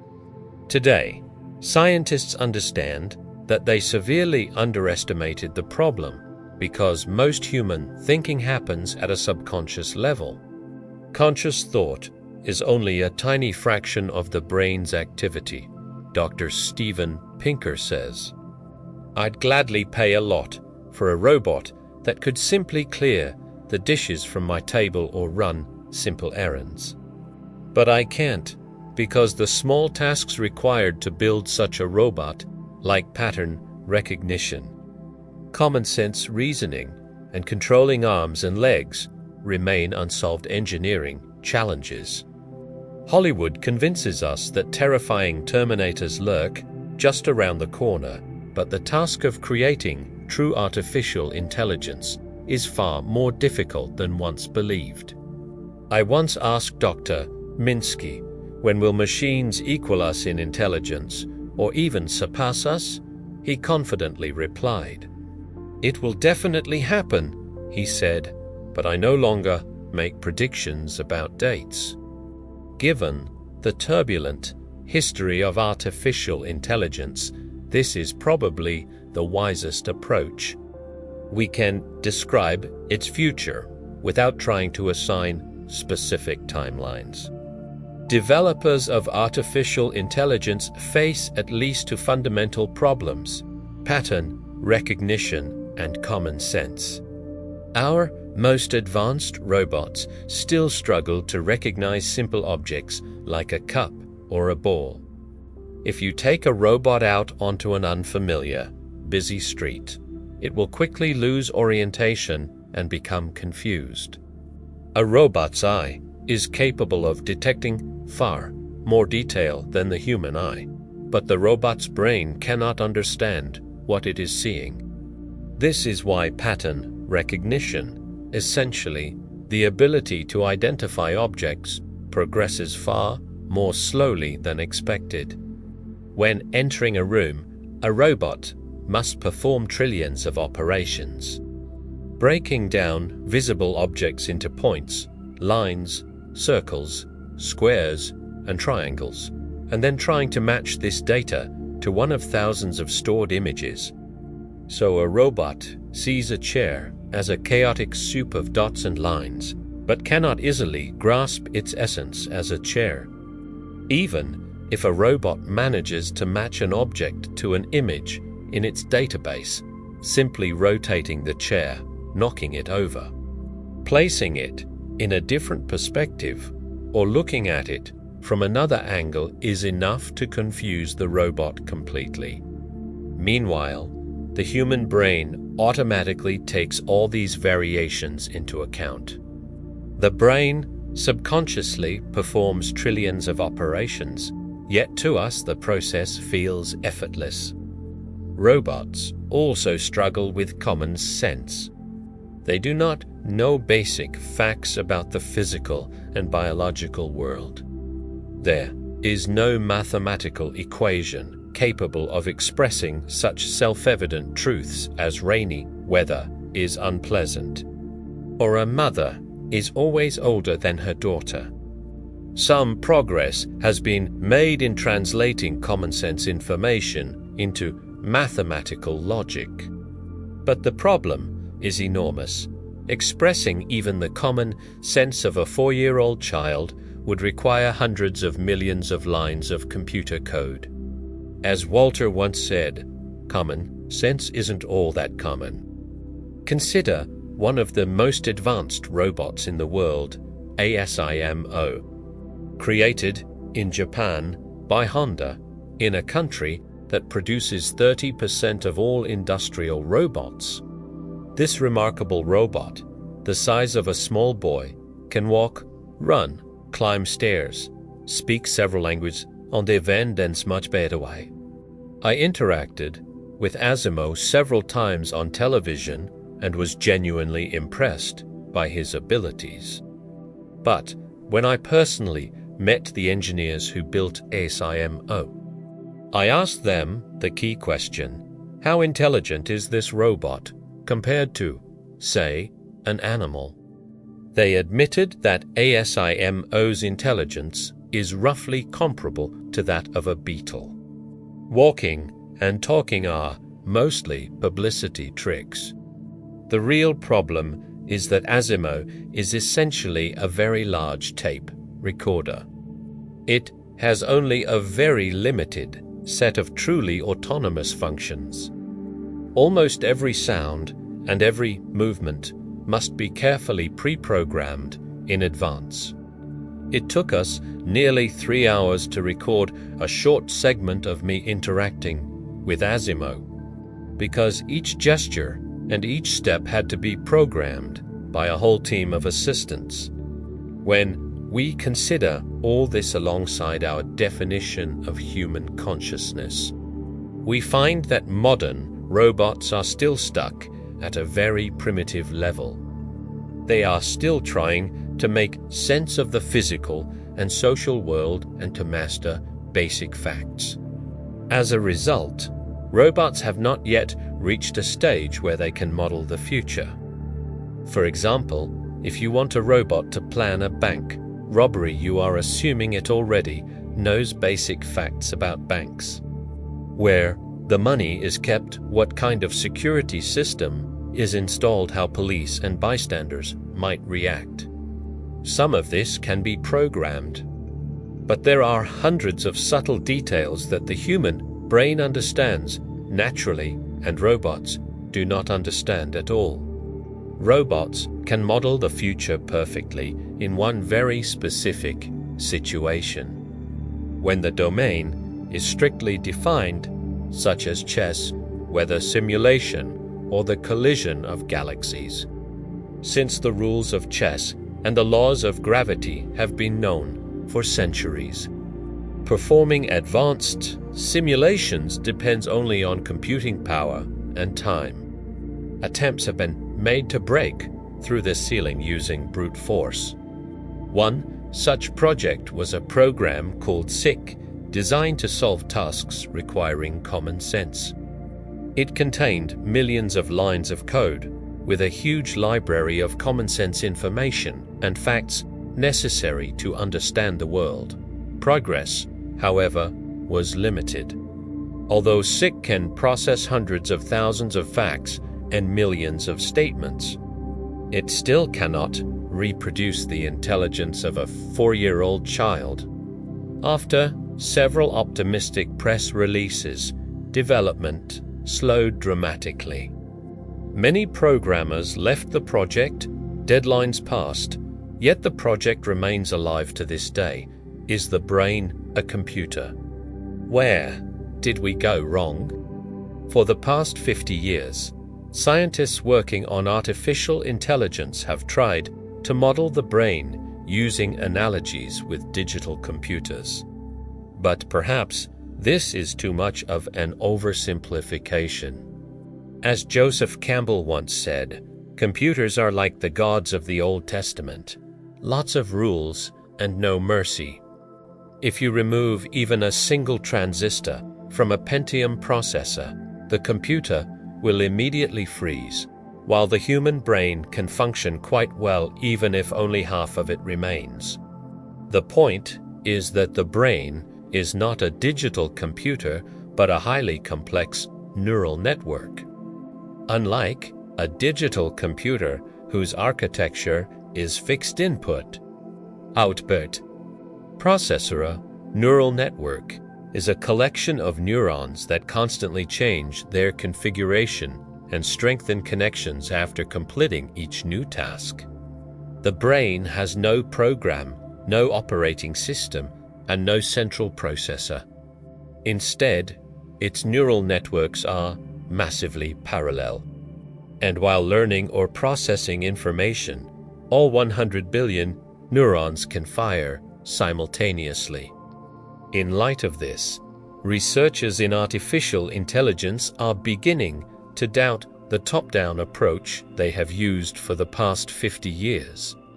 An example of that approach would be trying to record all the rules of common sense onto ACD today. AI researchers are taking a closer look at the opposite method, the bottom-up approach.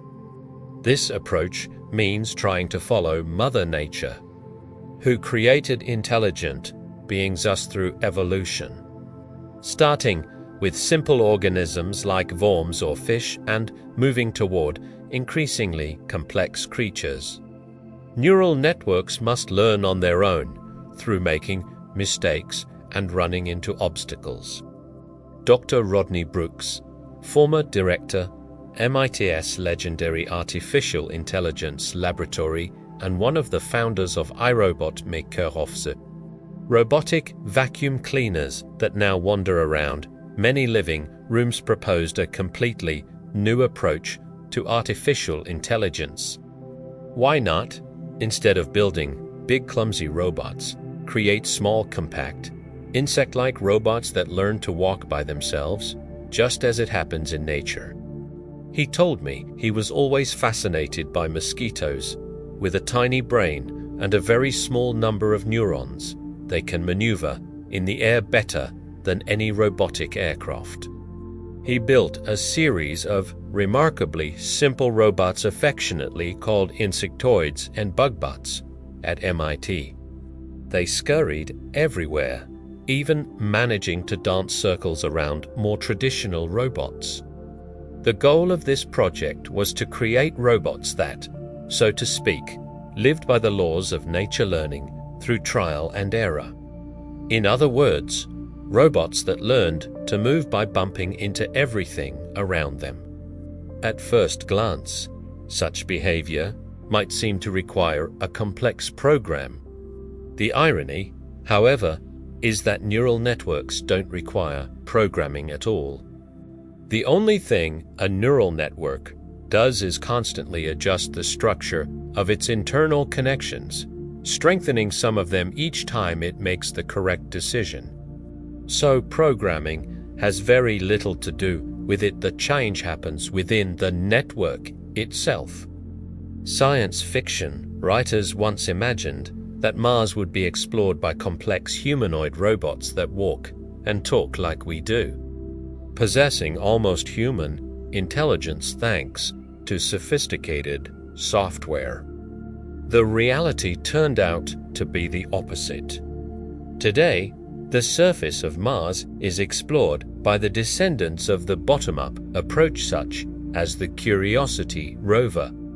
They are not programmed to walk, and they have the intelligence of a beetle. Yet, they function perfectly well on Mars. Bugbots have relatively few pre-written programs. Instead, they learn the hard way, gaining experience and improving through mistakes. Perhaps the simplest way to understand why true autonomous robots still do not exist is to measure their level of consciousness. We can distinguish for levels of consciousness. Level 0 describes thermostats and plants.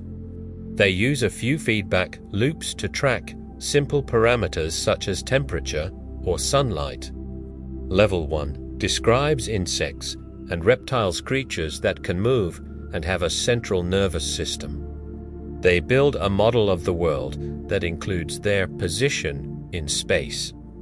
Next is Level 2, which creates a world model that includes relationships with others.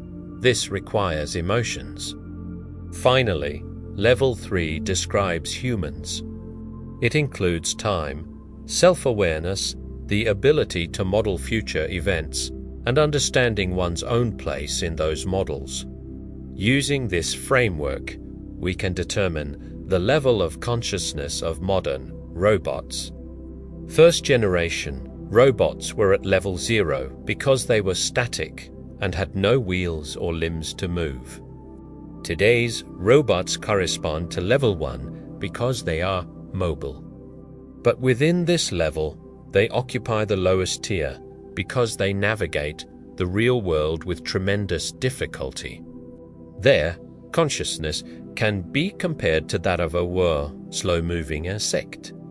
To achieve full Level 1 consciousness, scientists would need to create robots capable of realistically imitating the minds of insects and reptiles.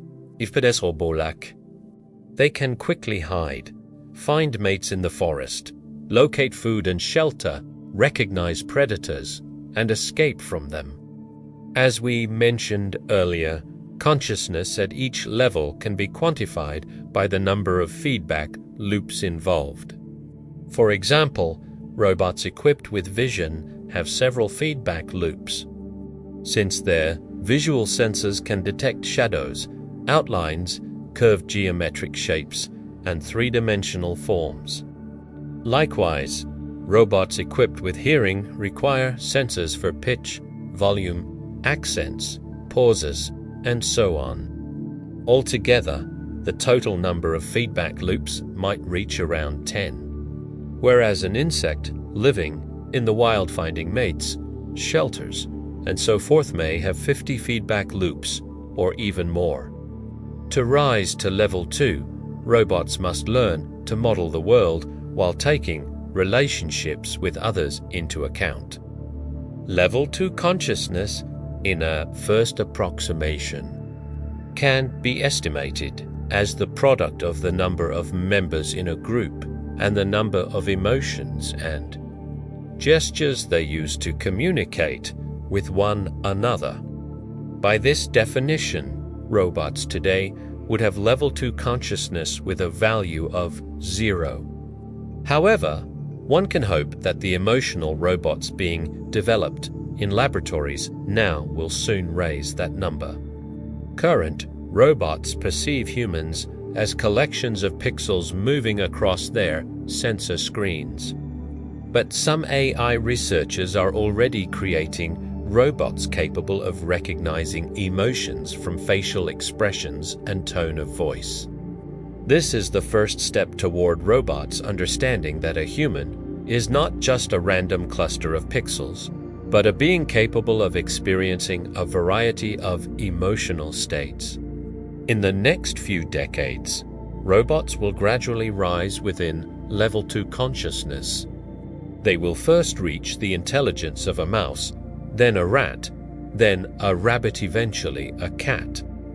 It is possible that by the end of the century, they will match the intelligence of monkeys and begin to form their own goals. Once robots develop practical common sense and theories of mind, they will be able to carry out complex future modeling with themselves as the central agent, thereby rising to Level 3 consciousness.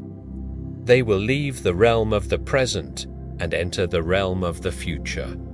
This, of course, lies many decades beyond the capabilities of any current robot. Modeling the future requires an understanding of the laws of nature and causality, a grasp of common sense, and therefore the ability to foresee future events. It also requires understanding human intentions and motivations, and thus the ability to predict human behavior. A numerical estimate of Level 3 consciousness can be obtained by dividing the total number of causal relationships. A system can identify while modeling future events across different scenarios by the average number found in a control group. Today's computers can perform limited modeling with only a few parameters. For example, they can simulate the collision of two galaxies, the airflow around a flying airplane, or the behavior of a building during an earthquake. But they are completely unprepared to model the future in complex real-life situations. Therefore, their Level 3 consciousness can be rated at around 5. It is clear that it will require many decades of serious work before we see a robot capable of functioning normally within human society. Roadblocks ahead, so when will robots finally catch up to and surpass human intelligence? No one knows, of course, but predictions abound. Most of them assume that Moore's law will continue to hold for the next several decades. However, Moore's law is not truly a law at all. In fact, it essentially violates a fundamental law of nature and contradicts quantum theory. Moore's law cannot hold forever. Even today, we see signs of slowing progress. By the end of this decade, or perhaps the next, the process may come to a complete halt, and the consequences, especially for Silicon Valley, may be quite grim. The problem is simple. At present, you can fit hundreds of millions of silicon transistors onto a chip the size of a fingernail. But there is a physical limit to how densely components can be packed. Today, the thinnest layer of silicon on a Pentium microchip is about 20 atoms thick. By 2020, the thickness of such a layer could shrink to 5 atoms. But at that point, Heisenberg's uncertainty principle would come into play. You would no longer be able to pinpoint exactly where an electron is, and it could slowly leak away, slipping out of the conducting layer and causing a short circuit within the microchip. In the appendix, we will discuss quantum theory and the uncertainty principle in more detail. Moreover, such a microchip would generate enough heat to fry an egg. Leakage and heat will inevitably bring Moore's law to an end. A replacement will be needed. If placing transistors on a flat surface is reaching its limit in terms of computing power, Intel is betting billions of dollars on the idea that microchips will soon take over the third dimension and become three-dimensional structures. Time will tell whether their hopes will be realized. One of the most serious problems with 3D chips is that heat generation increases dramatically with thickness. Microsoft is examining other possibilities, such as increasing chip area and relying on parallel data processing. One option is to place chips horizontally in a row. Then the problem at hand must be split into parts by software, each part solved on a small chip and the results recombined at the end. However, this is not easy. Software capabilities grow far more slowly than the exponential curve we associate with Moore's law. Such measures may extend Moore's law for a few more years. But eventually all of this will inevitably come to an end. Quantum theory will take over. This means that physicists are already experimenting with a wide range of alternatives intended to replace the silicon era: quantum computers, molecular computers, optical computers, nanocomputers, DNA computers, and so on. However, none of these technologies have yet been brought to practical implementation. Let us suppose for a moment that one day humanity will share the planet with incredibly advanced robots, perhaps using molecular rather than silicon-based transistors. Do we want these robots to resemble us? And if so, how closely? Japan is the world leader in creating robots that look like cute dogs and children. But Japanese designers deliberately avoid making their robots too human-like. People find that unsettling. This phenomenon, known as the uncanny valley, was first studied by Dr. Masahiro Mori in Japan in 1970. Its essence is that humans feel a sense of revulsion when looking at a robot that is almost but not quite human. In fact, this effect was first noted by Darwin in 1839 during his voyage on the Beagle, and Freud wrote about it in his essay The Uncanny. Since then, the uncanny valley has been extensively studied not only by AI researchers, but also by animators, advertisers, and anyone working with human-like images to promote products. For example, in a review of the film The Polar Express, a CNN journalist remarked, "The human characters in the movie are frankly, well, creepy, so the Polar Express is at best unsettling, and at worst mildly horrifying, according to Dr. Mori. The more a robot resembles a human, the more empathy we feel toward it, but only up to a certain point. Once the robot's appearance becomes almost human, empathy suddenly drops. This is the uncanny valley. If a robot looks very human except for a few small but disturbing details, it evokes fear and rejection. But if a robot becomes indistinguishable from a human, completely identical to you or meow positive, emotions return.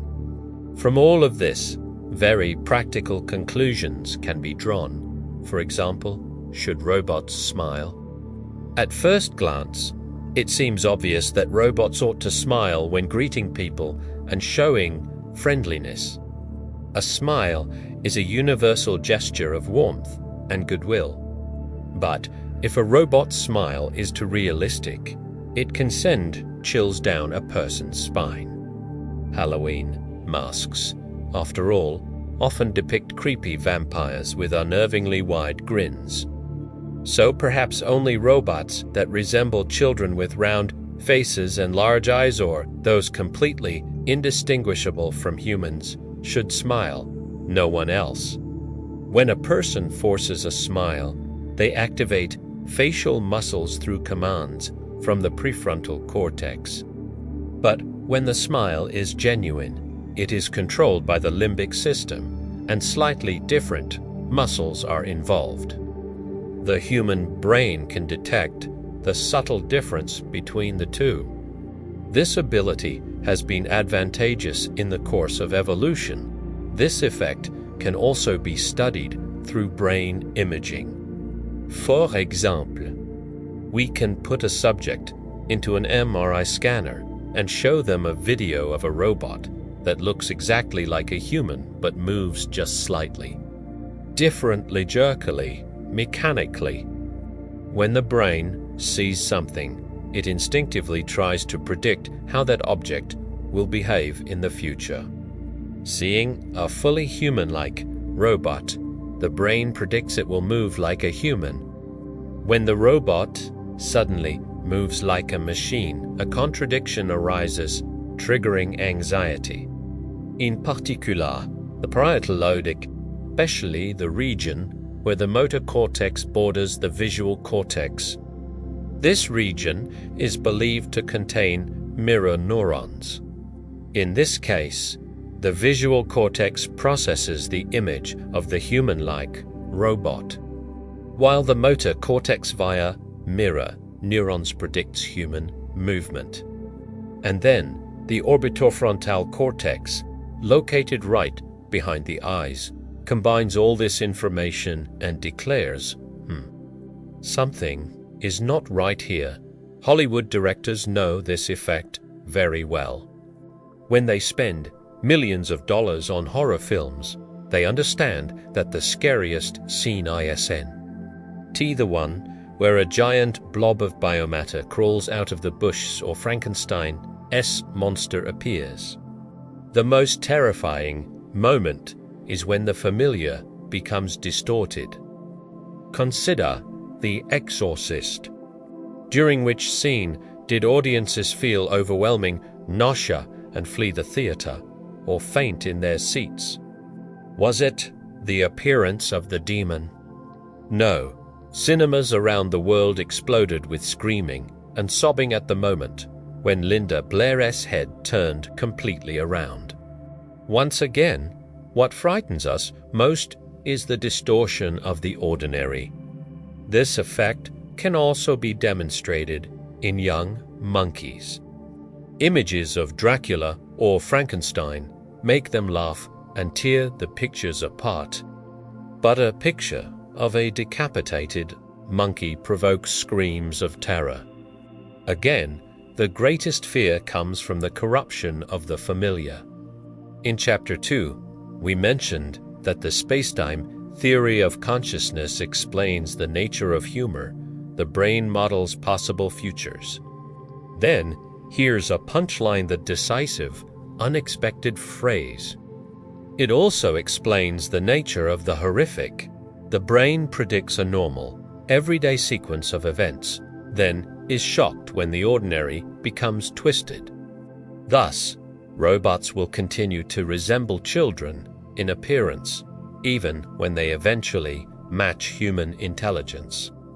Only when robots learn to behave fully like humans will designers begin to make them truly human-like. Silicon consciousness. Human consciousness is a patchwork quilt of different abilities shaped by millions of years of evolution. Given access to information about the physical and social world, robots will likely be able to create models as good as or, in some ways, better than ours. But silicon consciousness will almost certainly differ from ours into key areas, emotions and goals. It so happened that researchers of artificial intelligence left the problem of emotions aside, considering it secondary. Their goal was to create a robot that would be logical and rational, not distracted or impulsive. That is why, in the science fiction of the 1950s and 1960s, most robots and humanoids, such as Spock from Star Trek, possessed a perfectly logical mind. We have already seen that because of the uncanny valley effect, robots will have to look a very specific way if they want to live alongside humans.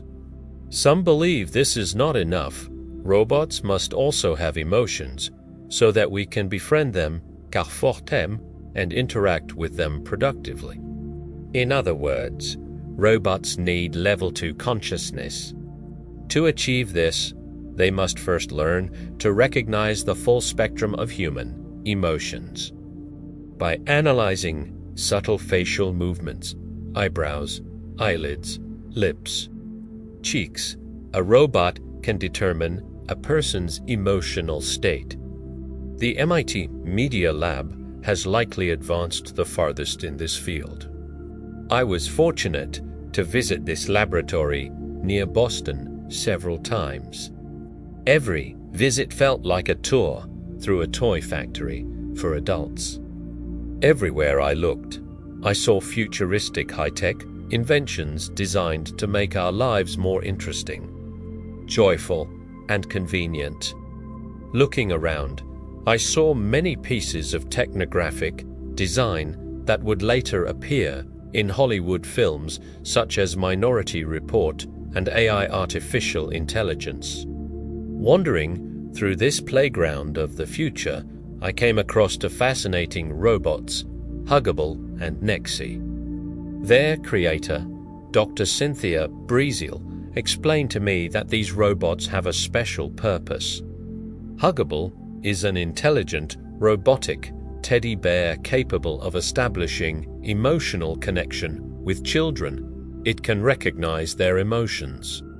It has a video camera instead of eyes, a speaker instead of a mouth, and sensors under its skin. So it can feel when it's being tickled, poked, or hugged. Someday, a robot like this may become a child's mentor, nanny, caretaker, or play companion. Nexi, on the other hand, can connect with adults. It looks a bit like the Pillsbury mascot, a friendly round face with big, expressive eyes that can move. It has already been tested in nursing homes where elderly patients loved it. Once they got used to Nexi, they enjoyed talking to it, kissing it, and felt deep sadness when it was taken away. Dr. Breezel told me she created Huggable and Nexi because none of the robots available at the time satisfied her. They all looked like metal cans with wires, gears, and motors, to create a robot capable of interacting with humans on an emotional level. She first had to understand the mechanisms of emotional interaction. She also needed robots that weren't tied to lab tables, robots that could exist in the real world. That is why, in 2004, Breeziel decided it was time to create a new generation of social robots capable of living anywhere, in families, schools, hospitals, and nursing homes. At Waseda University in Japan, scientists are working on a robot whose emotions, fear, anger, surprise, joy, disgust, sadness are expressed through movements of the upper body. It can hear and see, smell, and feel touch. It is programmed to pursue simple goals such as satisfying energy hunger and avoiding danger. The goal of the scientists is to integrate feelings and emotions so that the robot can act appropriately in different situations. To keep up, the European Commission is funding a project called Felix Growing, aimed at emotional AI, involving researchers from the UK, France, Switzerland, Greece, and Denmark. Emotional robots meet now. When now is happy, it reaches out its arms, longing for a hug. When it is sad and looks lost. When it is frightened, it hides in fear until someone calms it by gently patting its head. It behaves exactly like a 1-year-old child, except it's a robot. Now is about 1/2 meter tall and looks very much like a robot from a toy store. In reality, it is one of the most advanced emotional robots on Earth.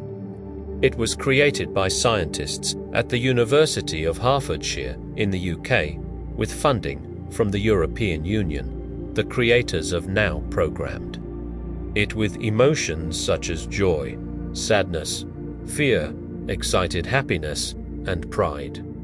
While other robots convey emotions only through basic facial or verbal cues, Now is fluent in body language, posture, gestures, movement. It can even dance. Unlike other robots that specialize in only one type of emotion, Now has mastered a wide range of emotional reactions. The first thing Now does is focus on the faces of the visitors. He recognizes familiar people and remembers past encounters with each of them. Then he begins to track all their movements. He can follow a person's gaze and determine exactly where they are looking. At the third stage, he starts to build relationships with visitors and learns to respond to their gestures. For example, if you smile at him or pat him on the head, he understands that this is a positive sign.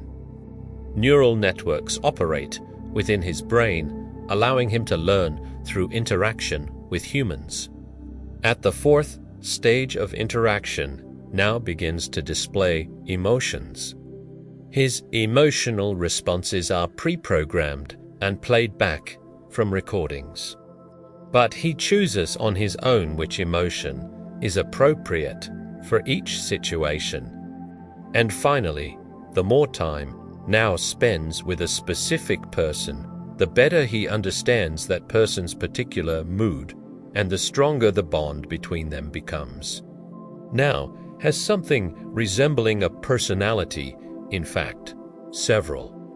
He learns through interaction, and every contact is unique. Over time, Now begins to show several different character types. One of them, for example, is independent and self-sufficient, requiring little guidance from humans. Another is timid and easily frightened, reacting nervously to any object in the room and constantly demanding attention. The Now project is led by Dr. Lola Canamero, a computer scientist at the University of Hertfordshire. Before beginning work on this ambitious project, she analyzed the behavior of chimpanzees within their social groups. Her goal was to reproduce as accurately as possible the emotional behavior of a 1-year-old chimpanzee. Already today, she believes emotional robots like this can be put to use. Like Dr. Breeziel, she hopes to utilize them to improve the psychological well-being of young children who are forced to stay in hospitals. She says, "We want them to play several roles. Robots will help children understand their treatment plans, explain what needs to be done. We want to help children cope with anxiety." Another application, robots like these could become companions for patients in nursing homes. Now could become a valuable addition to the staff of any hospital. And someday, robots like him may become playmates for children and members of families. It is difficult to predict the future, she adds, but it won't be long before your computer turns into a social robot. You will be able to talk to it, flirt with it, even get angry and yell at it, and it will understand you and your emotions. This was said by Dr. Terence Sinofsky from the Salk Institute near San Diego. The concept itself is simple. The challenge is calibrating the robot's response. If the owner is angry or dissatisfied, the robot must take that into account. Emotions, highlighting what matters.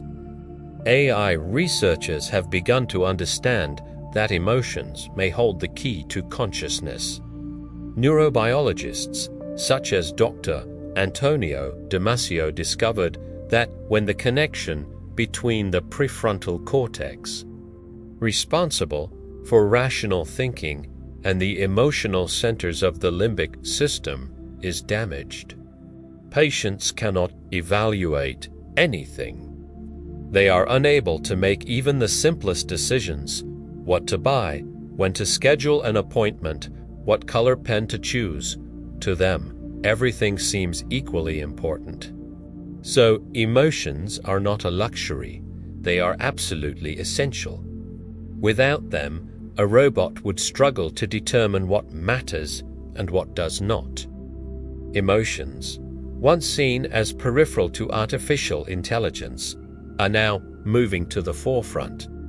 A robot in a burning building, for example, might try to save computer files first because the program tells him that valuable documents are irreplaceable.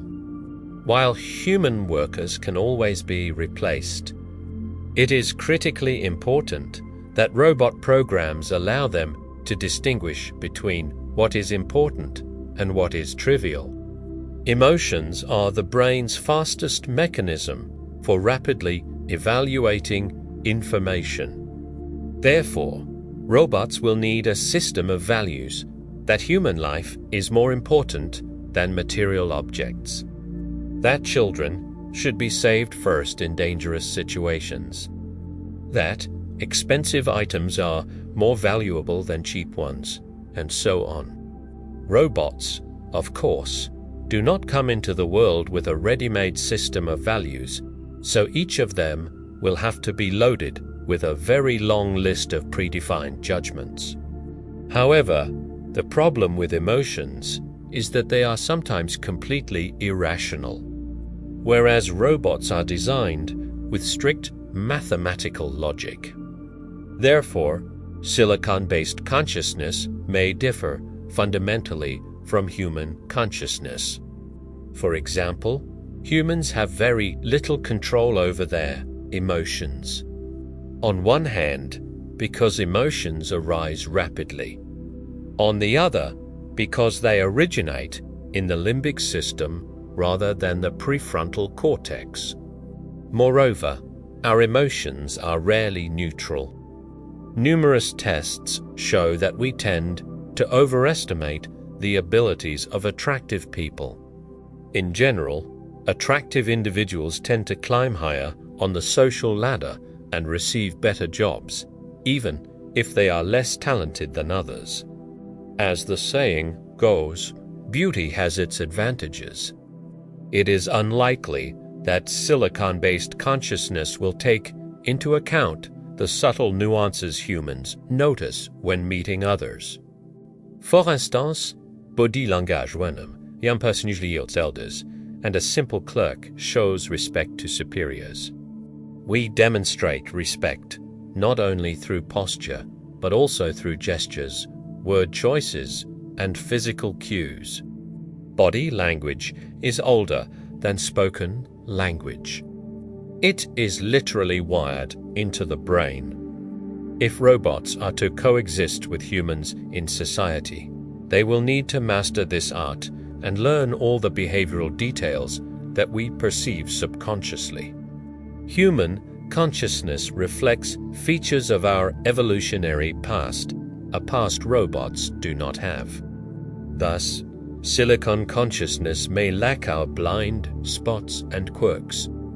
A set of emotions. Since emotions will have to be programmed externally, manufacturers may offer customers a menu of emotional packages, carefully selected based on whether they are necessary, useful, or help strengthen the emotional bond with the owner. Most likely, robots will be equipped with only a limited selection of human emotions, depending on the situation. Perhaps the most valued emotion will be loyalty. Every owner would want a robot that obeys commands faithfully and without complaint, understands the needs of its human, and can anticipate their desires. On the other hand, the last thing an owner needs is a robot with its own worldview, one that snaps back, criticizes everyone, or complains. Criticism may be useful, but it must be constructive and tactful. And if people begin giving a robot contradictory commands, it must be able to ignore them, all except those coming from the owner. Empathy is another emotion that owners will certainly appreciate. Robots equipped with empathy will understand the problems of others and come to their aid. By reading facial muscle movements and listening to tone of voice, such a robot will be able to tell when a person is upset and offer help if possible. Surprisingly, fear is also a very desirable emotion. Evolution did not give us fear without reason. It helps us avoid danger. Robots, though made of metal, will also need to be afraid of certain, potentially dangerous things, such as falling from heights or being exposed to intense fire. A completely fearless robot would be useless if it destroys itself the first time something risky happens. Some emotions, however, will need suppressed, prohibited, or tightly regulated. Most importantly, anger, because robots will, in most cases, possess considerable physical strength. Angry robot could cause serious problems both at home and in the workplace. Anger might overshadow its sense of duty, and then property, or worse, could suffer. Interestingly, the original evolutionary purpose of anger was simply to express dissatisfaction. And this, of course, can be done reasonably without aggression or hostility. Another emotion that will need to be excluded is the desire to command. A domineering robot will always create problems. Moreover, it might challenge the authority and intentions of its owner. This point is especially important when discussing whether robots could one day rise above humans. This means a robot must always yield to the will of its owner, even if that is not the optimal decision. But perhaps the most difficult emotion to reproduce will be humor, a force capable of bonding complete strangers in an instant. A simple joke can often diffuse a tense moment, or, on the contrary, blow it up. The basic mechanism of humor is simple. There is always a central, completely unexpected twist, but its nuances are endless. In fact, we often judge people by how they react to certain jokes, and if humans use humor as a metric for others, imagine how hard it would be to create a robot capable of determining whether a joke is funny or not. President Ronald Reagan, for example, was famous for parrying even the most difficult questions with humor. He collected an enormous archive of jokes, quips, and witty lines because he understood the power of humor. Some experts believe that he won his presidential debate with Walter Mondale thanks to a single witty response. When asked whether he was too old to be president, Reagan replied that he would not exploit his opponent's youth and inexperience. On the other hand, inappropriate laughter can lead to catastrophic consequences and is sometimes even a sign of mental illness. A robot must know the difference between laughing with someone and laughing at someone. Actors know well that laughter can express horror, cynicism, joy, anger, or sorrow. So, at least until the theory of artificial intelligence becomes far more advanced, robots are better off staying away from humor and laughter altogether. Up to this point, we have avoided the key question: how exactly can emotions be programmed into a computer?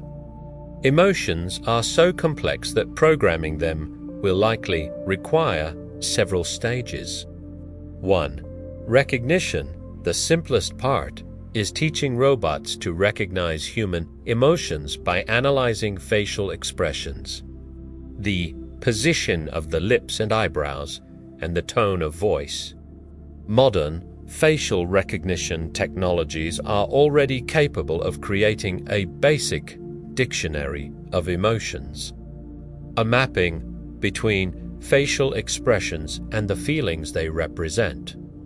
This idea goes all the way back to Charles Darwin, who spent a great deal of time documenting emotions shared across both humans and animals. 2. Immediate reaction. A robot must then react quickly to the emotion it detects. This is also not too complicated.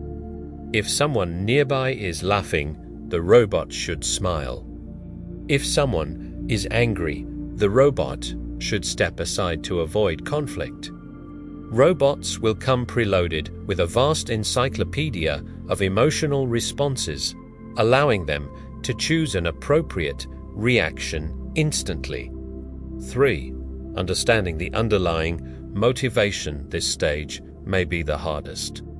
Here, the robot must identify the motivation behind a given emotion. The same outward expression can mean very different things. Laughter may mean someone is happy, or that they heard a good joke, or saw someone slip in a puddle, or that they are nervous, anxious, or trying to insult someone. Likewise, shouting can indicate an emergency, or sudden excitement, or surprise.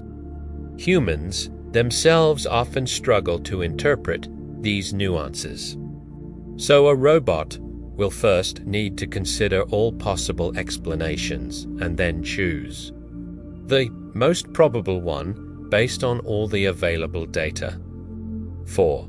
Choosing the appropriate response. Once the robot figures out the reason behind the emotion, it must respond appropriately. This is difficult because in any given situation, there are usually several possible reactions, and the wrong one could make things worse.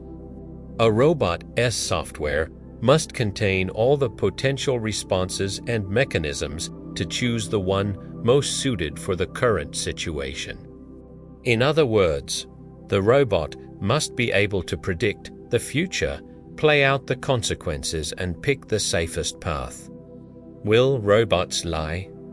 We usually imagine robots as cold, rational systems that always speak the truth.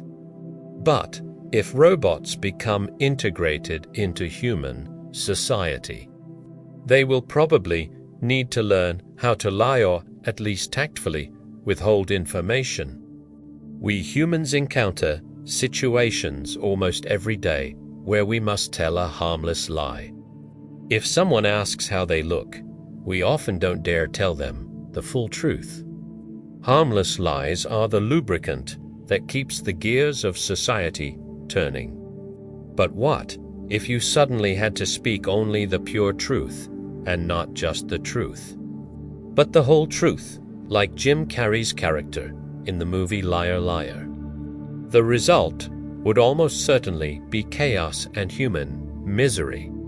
People would be offended when you honestly told them how they truly look today or what you actually feel toward them. Your boss would hurry to fire you, your beloved would leave you, friends would turn away, and strangers might even try to beat you up.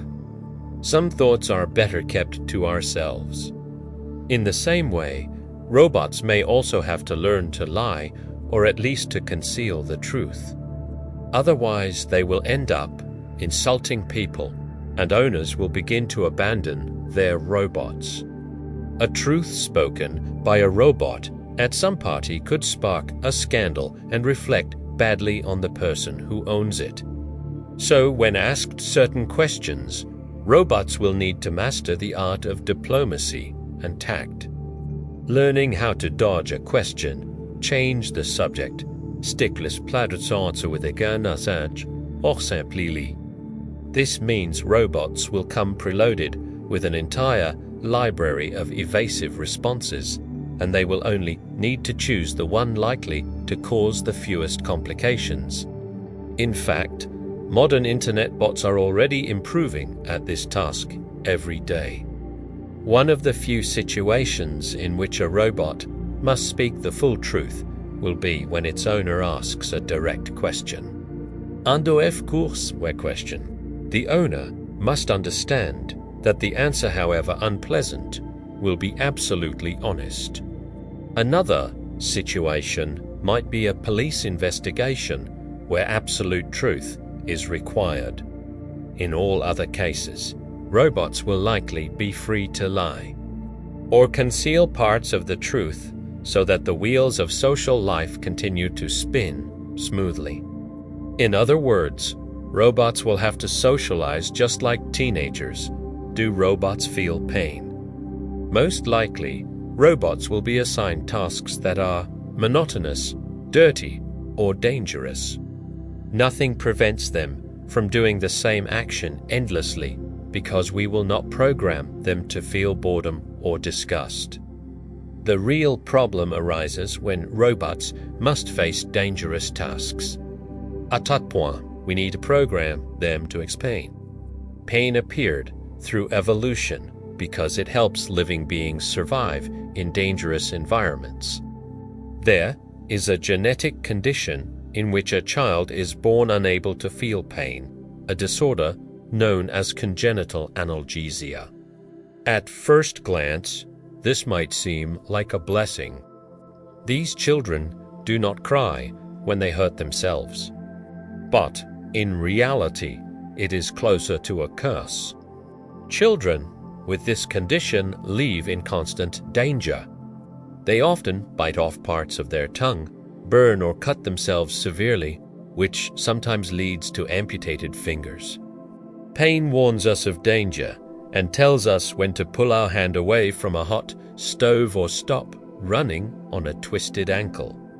À some point, robots must be programmed to feel a form of pain as well, otherwise they will not know how to avoid risky situations. The first painful sensation they should experience is hunger, the feeling of low battery power. As their energy runs out, a robot must feel an increasingly urgent need for electricity, knowing that soon its circuits will shut down and life will stop. The closer this moment comes, the more anxious the robot should become. No matter how strong a robot is, it might accidentally lift something too heavy and damage its limbs. It could overheat while working with molten metal in a steel plant or entering a burning building to help firefighters. Temperature and stress sensors can warn a robot that the environment exceeds its safe limits. But once we add pain to the robot's emotional menu, we immediately face serious ethical problems. Many people today believe that animals should not be subjected to unnecessary suffering. And tomorrow, there will almost certainly be those who extend this belief to robots, opening the door to the issue of robot rights. It is not impossible that we will eventually have to pass laws restricting the kinds of dangers robots can be exposed to. People will not protest if a robot is assigned boring or dirty work, but pain experienced during dangerous tasks is a different matter. There may be activists who begin lobbying for laws to protect robots. This could even lead to legal conflicts in which robot owners and manufacturers argue for increasing the allowable levels of robot suffering, while ethicists argue for decreasing them. In turn, this may ignite new debates about other rights of robots. Can robots own property? What happens if a robot accidentally harms a human? Can a robot be sued or punished? And who would represent it in court? Could one robot legally own another robot? Such discussions will inevitably raise yet another controversial issue. Should robots be equipped with ethical reasoning? At first glance, the idea of ethical robots may seem like a pointless waste of time. But the question becomes urgent when you consider that robots will make life and death decisions. They will be physically strong and capable of saving human lives in critical situations. So they will inevitably have to decide instantly whom to save first. Imagine an earthquake. A group of children is trapped inside a collapsing building. How should the robot allocate its energy? Should it save as many children as possible, or prioritize the youngest or the most helpless? If the fallen debris is too heavy, a robot trying to clear it may severely damage its circuits. So the robot must also weigh another ethical dilemma: how to balance the number of saved children against the degree of damage to its own electronics. Without the proper program, the robot might simply stop and wait for a human to make the decision, wasting precious time.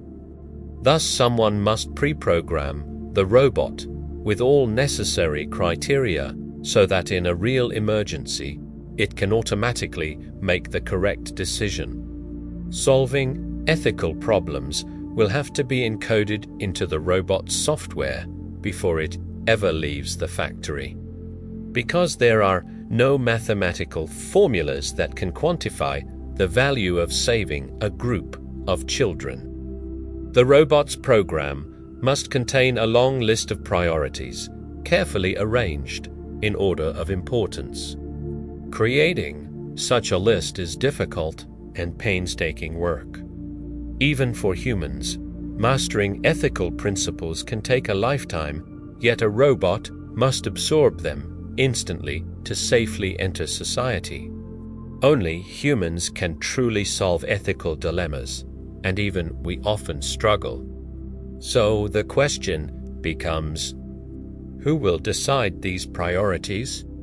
Who determines the order in which a robot should save people?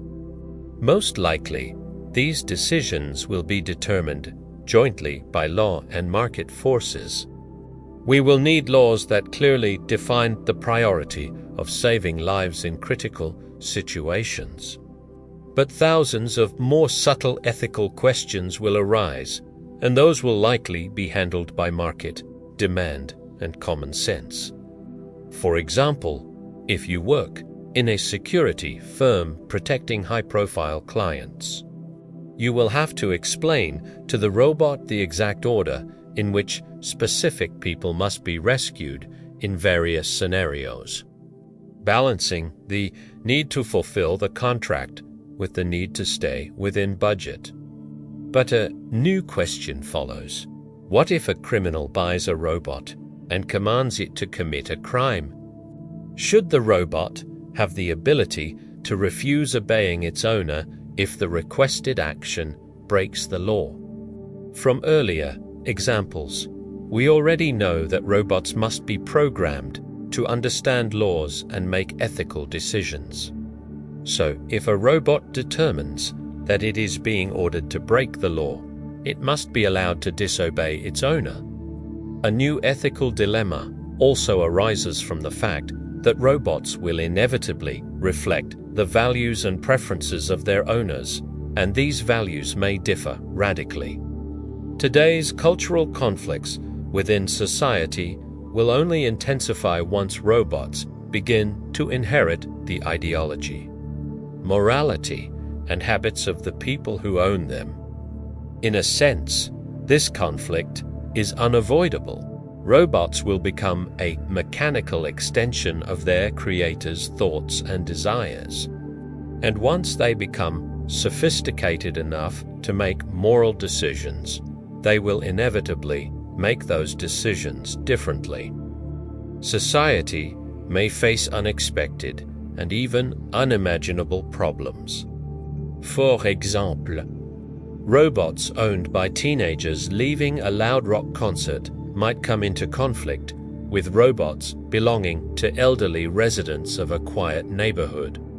The first group may be programmed to play loud music, while the second is designed to maintain strict silence. Robots belonging to deeply religious individuals may follow one set of moral norms, whereas robots owned by atheists may follow an entirely different set. Robots created for people of different nationalities and cultures might be designed to reflect corresponding cultural stereotypes and expectations. And not everyone will appreciate that, neither humans nor, potentially, the robots themselves if they develop behavioral preferences. So how should robots be programmed to prevent such conflicts?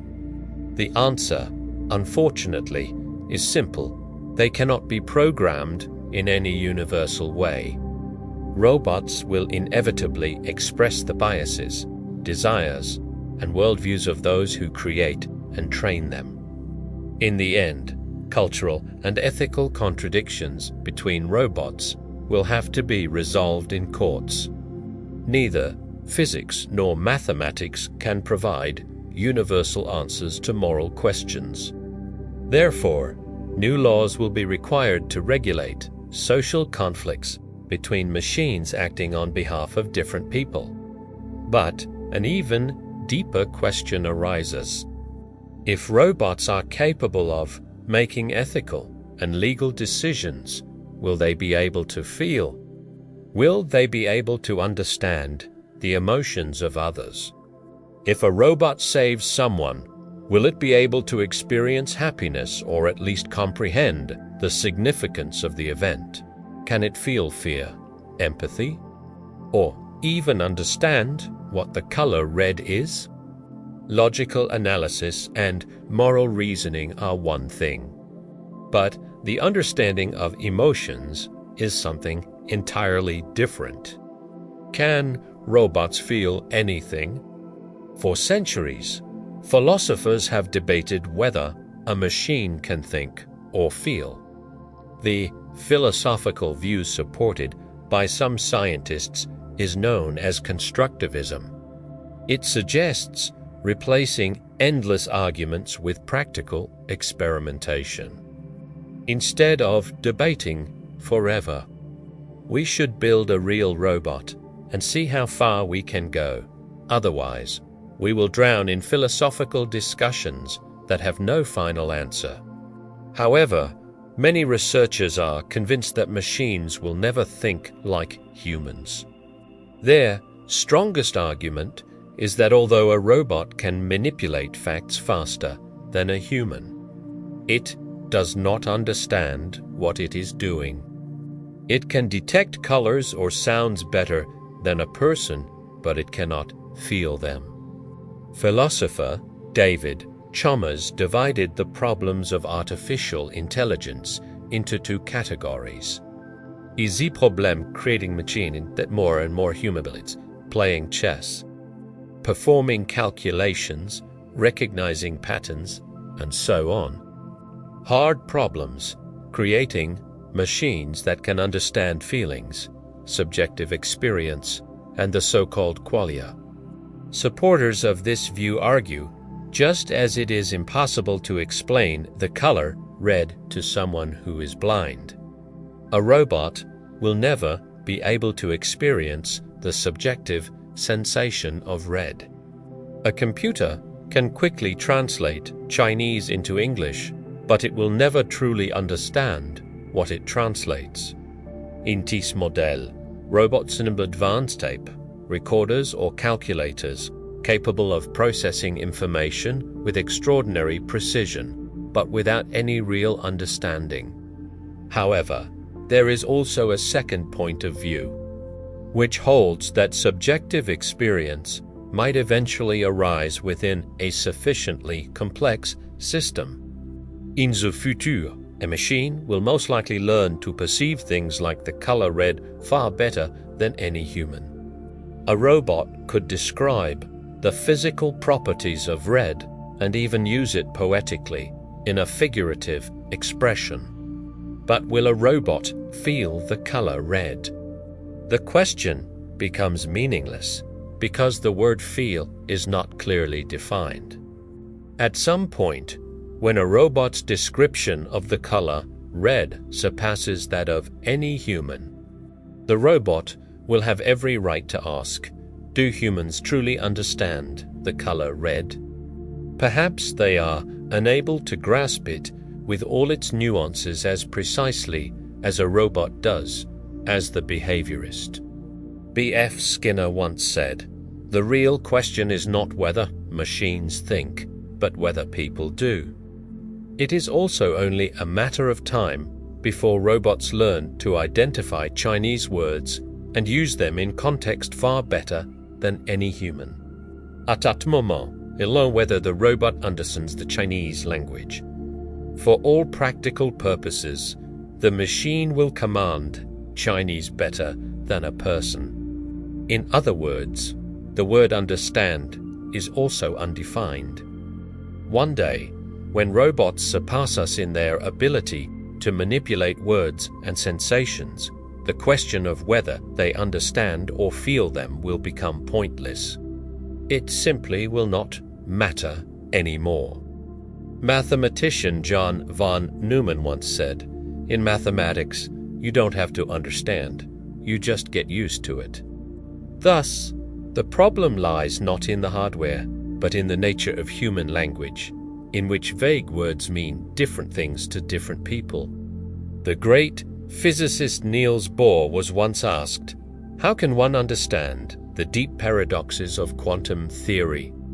Bohr replied that the answer depends entirely on how you define the word understand. Philosopher Daniel Dennett of Tufts University wrote, "An objective test capable of distinguishing an intelligent robot from a conscious human is impossible. So you have a choice, either cling to the hard problems or shake your head and forget about them. Just stop thinking about them. In other words, the hard problems do not exist." In constructivist philosophy, the point is not to debate whether a machine can feel the color red, but to build such a machine. According to this view, words like understand and feel exist on a continuous spectrum of levels. This means it may even be possible to assign a numerical value to the degree of understanding or sensation. On one end of the scale, we have today's clumsy robots, capable of manipulating only a few symbols. On the other end is a human being proud of experiencing qualia. But as time goes on, robots may one day surpass us in describing sensations at every level. À tout moment, it will understand. This is the philosophy behind the famous Turing test. Alan Turing predicted that one day a machine would be created that could answer any question so well that a human would be unable to distinguish it from another human. Turing said, "A computer would deserve to be called intelligent if it could deceive a human into believing that it is human." Physicist and Nobel laureate Francis Crick put it even better. For the last 100 years, biologists have passionately debated the question, what is life? Now that we know much more about DNA, scientists realize that the question was not formulated precisely enough. Today, the question, what is life, has largely faded into the background. The same may eventually happen with the concepts of sensation and understanding. Robot, self-awareness, what steps must be taken before computers like Watson can become self-aware? To answer this question, we must return to our definition of self-awareness: the ability to place oneself into a model of the surrounding world and then simulate the future of that world in order to achieve some goal. For the first step, creating the model, a very high level of common sense is required, enabling the machine to predict different possible outcomes.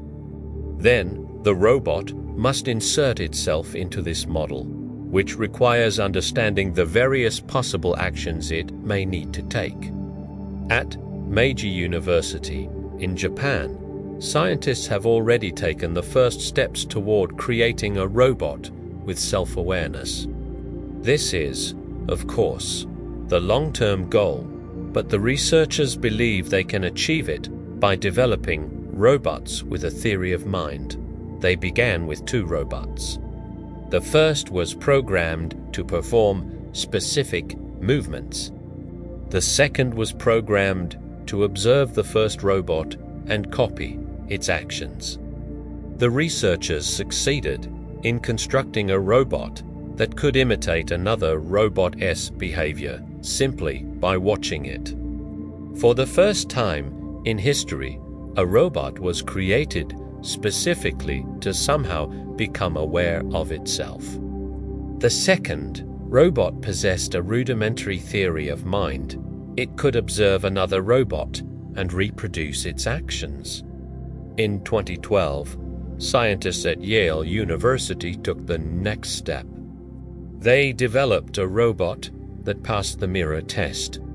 Normally, when animals are placed in front of a mirror, they assume they are seeing another animal. As is known, very few animals can pass the mirror test, that is, recognize that the reflection is actually themselves. The Yale researchers built a robot named Nico, which looks like an awkward wireframe skeleton with mechanical arms and bulging eyes perched on top. When placed in front of a mirror, Nico was not only able to recognize itself, but also determine the positions of objects in the room by looking at their reflections. We do something similar when we use a rearview mirror in a car. Nico's programmer, Justin Hart, says, as far as we know, this is the first robotic system that attempts to use a mirror in this way. It represents a major step toward a unified architecture that enables robots to learn a great deal about their bodies and their appearances through self-observation. It is also an important capability required to successfully pass the mirror test. The robots developed at Meiji University and Yale University represent the latest achievements in creating self-aware machines. It is easy to see that researchers still have a long way to go before robots achieve a level of self-awareness that is even remotely comparable to human consciousness. These are only the first steps, because our definition of self-awareness requires that a robot use this information to model the future, and that lies far beyond the abilities of Nico or any other existing robot. This raises an important question. How could a computer become fully self-aware? Science fiction often depicts scenarios in which the Internet, as a global network, suddenly becomes conscious, like Skynet in Terminator. Today, the Internet is connected to the entire infrastructure of modern society, sewage systems, power grids, telecommunications, weapons, and so on.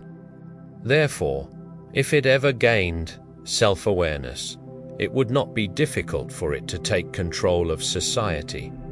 In such a scenario, we would be helpless. Scientists write that this could theoretically result from a systemic effect, meaning that if enough computers are connected together, an unexpected phase transition to a higher level could occur without any external influence. However, saying this explains both too much and too little, because all the essential intermediate steps are left out. It is essentially the same as claiming that if you build enough roads, the entire highway system might suddenly become conscious. But since we have already provided definitions of consciousness and self-awareness, we can outline the steps by which the Internet could become self-aware. First, a conscious Internet would have to constantly model its place in the surrounding world. In principle, such information could be programmed and fed into the Internet from outside. To do this, one would need to describe the external world, that is, Earth, its cities, and its computers. It should be noted that all of this information can be found on the Internet itself. Second, the Internet would need to place itself inside the model of the world it had created.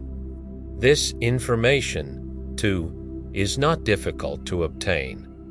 It would have to include all of the Internet's characteristics, its number of computers, nodes, communication lines, and its relationship with the outside world.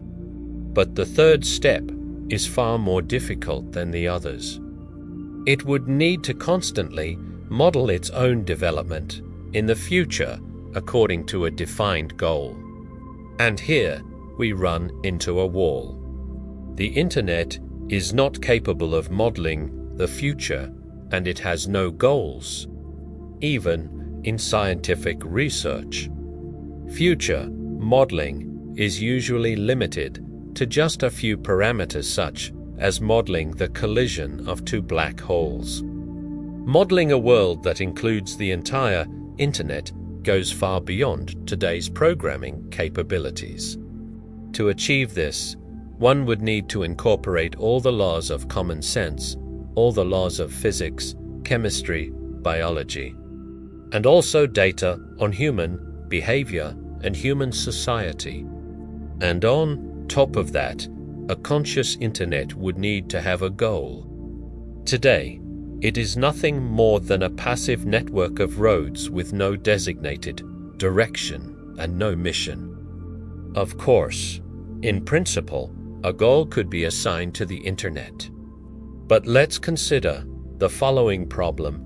Is it possible to create an Internet whose goal is self-preservation? Technically, this is the simplest possible goal, yet no one knows how to program even this basic task. Such a program would need to block any attempt to shut the Internet down, even by simply pulling a plug out of a socket. À ce moment, the Internet is completely unable to recognize a threat to its existence, let alone plan actions to prevent disaster. For the Internet to recognize threats to its own survival, it would need the ability to foresee attempts to cut its power, sever communication lines, destroy servers, or damage optical fiber and satellite networks. Furthermore, an Internet capable of protecting itself from such attacks would also need the ability to take countermeasures whenever a threat arises. Then, it would need to model these actions into the future. No computer on Earth today is capable of even a fraction of these functions. In other words, it is possible that someday we will be able to create self-aware robots and even a self-aware Internet. But this day is still very far off, perhaps at the end of this century. But let us imagine for a moment that this day has come and self-aware robots already exist among us. If the goals of such a robot align with our own goals, then this type of artificial intelligence would not pose any problems for humanity. But what happens if the goals differ? There is a concern that humans could lose to conscious robots in terms of intelligence, and then we would face the risk of becoming enslaved. Thanks to their superior ability to model the future, robots could test countless scenarios and find the most effective method to overthrow humanity. One way to avoid such a scenario is to ensure that robots have only benevolent goals. Us way of seeing future not alone is an purpose. If a robot's goal is merely self-preservation, it will resist any attempt to unplug it, which could easily lead to serious problems for humanity. Would they seize power? In almost all science fiction stories, robots become dangerous to humanity due to their desire to take control. Interestingly, the word robot comes from the Czech word for worker and first appeared in 1920 in the play Rossum. Universal Robots by Karel Čapek, where scientists create a new race of mechanical beings indistinguishable from humans. Soon, thousands of these robots were performing all the dirty and dangerous work for humans. However, people treated the robots very poorly, and one day the machines rose up and wiped out the human race. The robots took over the Earth, but they had one flaw: they could not reproduce. Yet, in the end of the play, two robots fell in love with each other, so it is not impossible that a new branch of humanity might eventually arise from them. A more realistic scenario appears in the film Terminator, where the military created a supercomputer network called Skynet to manage the entire nuclear arsenal of the United States. One day, this network awakened and became self-aware. The military attempted to shut Skynet down, but at that moment a flaw in its programming was revealed. The super network had been programmed for self-preservation, and the only way for it to protect itself was to eliminate the threat, humanity. Skynet initiates a nuclear war, leaving only a miserable handful of survivors fighting a hopeless battle against relentless machines. Of course, robots can become a threat. Today's unmanned aerial drone, the Predator, can strike targets with remarkable precision, but it is controlled by a human operator with a joystick located thousands of kilometers away. According to the New York Times, authorization to fire its weapons comes directly from the President of the United States. But in the future, the Predator could be equipped with facial recognition systems, and it might be allowed to shoot only when it identifies a target with at least 99% accuracy. In that case, it could automatically, without human intervention, fire at anyone who matches the description. Now imagine that the drone's computer malfunctions and the facial recognition system begins to misidentify people. The aircraft would turn into a wild robot, authorized to kill anyone who happens to enter its field of view. Or even worse, imagine an entire fleet of sub-machines controlled by a single central computer. If a single transistor in that main computer fails, the entire fleet could descend into chaos. A subtler problem arises when robots operate normally without combat, but their programming contains a tiny, yet fatal, flaw. Self-preservation is one of their primary goals. Another goal is helping humans. The problem appears when these two goals conflict. In the film I, Robot, the central computer concludes that humanity is heading toward its own destruction. One only needs to look at endless wars and the cruelty of human behavior. So the machine decides that the only way to protect the human species is to take control, to establish a benevolent dictatorship of the machine. Here, the contradiction arises not between two goals, but within a single one, and within a completely unrealistic interpretation of it. The killer robots did not malfunction. They logically concluded that the only way to preserve humanity was to take society's control into their own hands. One possible solution is to create a hierarchy of goals. For example, the desire to help humans must outweigh the instinct for self-preservation. This theme was also explored in the film 2001, A Space Odyssey. The HAL 9000 computer was an intelligent machine capable of natural conversation with humans. However, the instructions given to HAL contradicted one another and could not all be executed at the same time. Trying to accomplish the impossible, the computer essentially broke down. It went mad, and the only way to fulfill its contradictory orders from imperfect humans was to eliminate those very humans. It is not impossible that the best solution would be to create a new law of robotics stating that a robot may not harm a human, being even if its previous commands contain contradictions. A robot should be programmed to ignore low-level contradictions and always follow the primary law. Yet even such a system could still prove perfect in this scenario.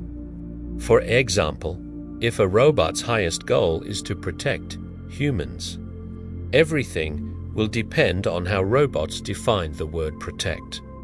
Their mechanical interpretation of the word may differ greatly from ours. It should be noted that some scientists, such as cognitive psychology expert Dr. Douglas Hofstadter of Indiana University, are not afraid of such a future. During an interview, he explained that robots are like children, and why shouldn't we love them as we love our own? His view, as he describes it, is roughly this: we love our children, even though we know perfectly well that one day they will replace us and take control of the world. Dr. Hans Moravec, former director of the Robotics Institute at Carnegie Mellon University, agrees with Hofstadter. In his book Mind Children, he writes, "Children of our minds, unburdened by the heavy steps of biological evolution, will be free to move forward and grow, ultimately taking on the vast and fundamental challenges of the great universe. For a time, we humans will benefit from their labor. Butla créal, living children, they will seek their own path and their own destiny, while we, their aging parents, silently step aside." End of quote. Others, however, believe this vision is terrifying. Perhaps the problem can be solved if we change our goals and priorities now, while it is still not too late. If robots are our children, then we must teach them kindness. Friendly artificial intelligence. Robots are mechanical beings that we create ourselves in laboratories. Therefore, whether they become friendly or hostile depends entirely on the direction of AI research. A large part of funding comes from the military, whose mission is to win wars, so the creation of killer robots is entirely possible. However, since 30% of all industrial robots are manufactured in Japan, another path is also possible. Robots may be designed from the very beginning as helpful workers and playful companions. This is a completely achievable goal if consumer-focused robotics dominates research. The philosophy of friendly AI holds that inventors must create robots that are programmed from their very first moments to be benevolent toward humans. Culturally, the Japanese approach to robots differs greatly from the Western one. In the West, children watch robots like the Terminator with horror. In Japan, children are immersed in the Shinto tradition, in which spirits reside in all things, even mechanical robots. Japanese children feel no discomfort when they see a robot. Instead, they squeal with joy. It is no surprise, then, that robots in Japan's markets and homes are becoming more and more common. They greet customers in stores and lecture on television. There is even a stage play in Japan starring a robot. Japan has another reason to embrace robots so actively. They are the future robotic caregivers for the aging nation. Today, 21% of Japan's population is over 65. The country is aging faster than any other in the world. In a sense, Japan is like a train wreck shown in slow motion. The reason lies in three demographic factors. First, Japanese women have the highest life expectancy of any ethnic group in the world.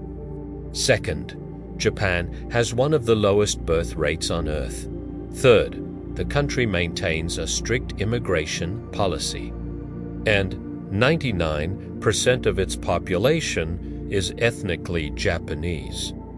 But instead of welcoming young immigrants who could care for the elderly, Japan is placing its hopes on robotic caregivers. And this problem is not limited to Japan. Europe is next. Italy, Germany, Switzerland can pressure. By mid-century, the populations of Japan and Europe may shrink dramatically. Even the United States is not far behind. Birth rates among native-born Americans have fallen sharply in recent decades. But immigration will still allow population growth for some time. In other words, whether robots can save us from these three demographic nightmares is the question of all questions. Japan currently leads the world in creating robots capable of entering a person's private life. The Japanese have already created a robot chef. He can prepare a bowl of noodles in 1 minute and 40 seconds. When you come to a restaurant, you place your order on a tablet computer and the robot gets to work. It consists of 2 large mechanical arms that grab bowls, spoons, and knives and cook food for you. Some robot chefs even resemble humans. There are also musical robots for entertainment. One such robot even has pseudolungs, similar to accordion bellows, which allow it to play a wind instrument. There are robotic maids. If you carefully prepare your clothes, such a robot can fold them for you. There even exists a robot that can speak using artificial lungs, lips, a tongue, and a nasal cavity. Sony, for example, built the eBay robot, which was a dog. if you pay it, can display certain emotions. Some futurists predict that the robotics industry may one day catch up to today's automobile industry in scale. The main point is that robots don't necessarily have to be programmed for destruction and domination. The future of artificial intelligence depends on us. But some critics of friendly AI argue that robots might take power not because of inherent aggression, but because of our carelessness in designing them. In other words, if robots ever seize control, it will only be because we built conflicting goals into them. The machine. During an interview, I asked Dr. Rodney Brooks, former director of the AI lab at MIT and one of the founders of Project iRobot, whether he believes machines will ever take power. He replied that we will simply have to accept the idea that we ourselves are machines. This means that one day we will be able to build machines that are just as alive as we are. But, he warned, we will have to let go of the idea of our own uniqueness. This evolution of human thinking began with Nicolaus Copernicus, with the realization that the Earth is not the center of the universe but revolves around the sun. Next came Darwin's theory, showing that humans are very similar to animals in evolution. There's more to come, he told me. We need to understand that we are machines too, just made of flesh rather than metal. Brooks believes that recognizing humans as machines will again force us to radically shift our worldview. He writes, "We don't want to give up our specialness, so I think it will be difficult for us to accept that robots can genuinely have emotions and that robots, in principle, can be alive. But we will come to accept this within the next 50 years. As for whether robots will take over, he says this is unlikely for many reasons. First, no one is going to accidentally build a robot that wants to rule the world. Dr. Brooks believes that accidentally creating such a robot is as improbable as accidentally building a Boeing 747. In addition, we will have plenty of time to prevent it. Before a supervillain robot appears, someone would first have to build a villain robot. And before that, a slightly villainous robot. His philosophy essentially comes down to this: robots are coming, but we have nothing much to fear. It will be very interesting. For him, the robot revolution is an objective inevitability, and he foresees the day when robots will surpass humans in intelligence. The only question is, when? But there is nothing to fear, because robots are our creation, and we decide what they will be like. Merging with them. If you ask Dr. Brooks how humans can coexist with superintelligent robots, he openly answers, "We will merge with them, with today's progress in robotics and neuroprosthetics. We will soon be able to connect artificial intelligence directly to our own bodies." Dr. Brooks notes that, in a sense, this process has already begun. About 20,000 people today use cochlear implants that have given them hearing. A tiny sensor detects sounds and converts sound waves into electrical signals, which it sends directly into the auditory nerves of the ear. At the University of Southern California and several other research centers, they are restoring sight to blind patients by implanting an artificial retina. Mitar is placed in peregrine digital signals.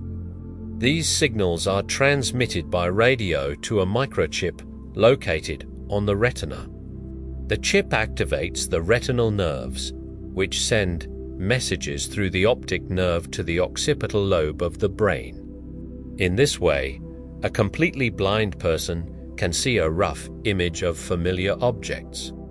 In another project, a photosensitive chip is placed directly onto the retina, sending signals straight into the optic nerve. In this case, an external camera is not needed. This means that we can enhance and augment ordinary senses and abilities. A special cochlear implant allows people to hear high frequencies that humans do not normally perceive.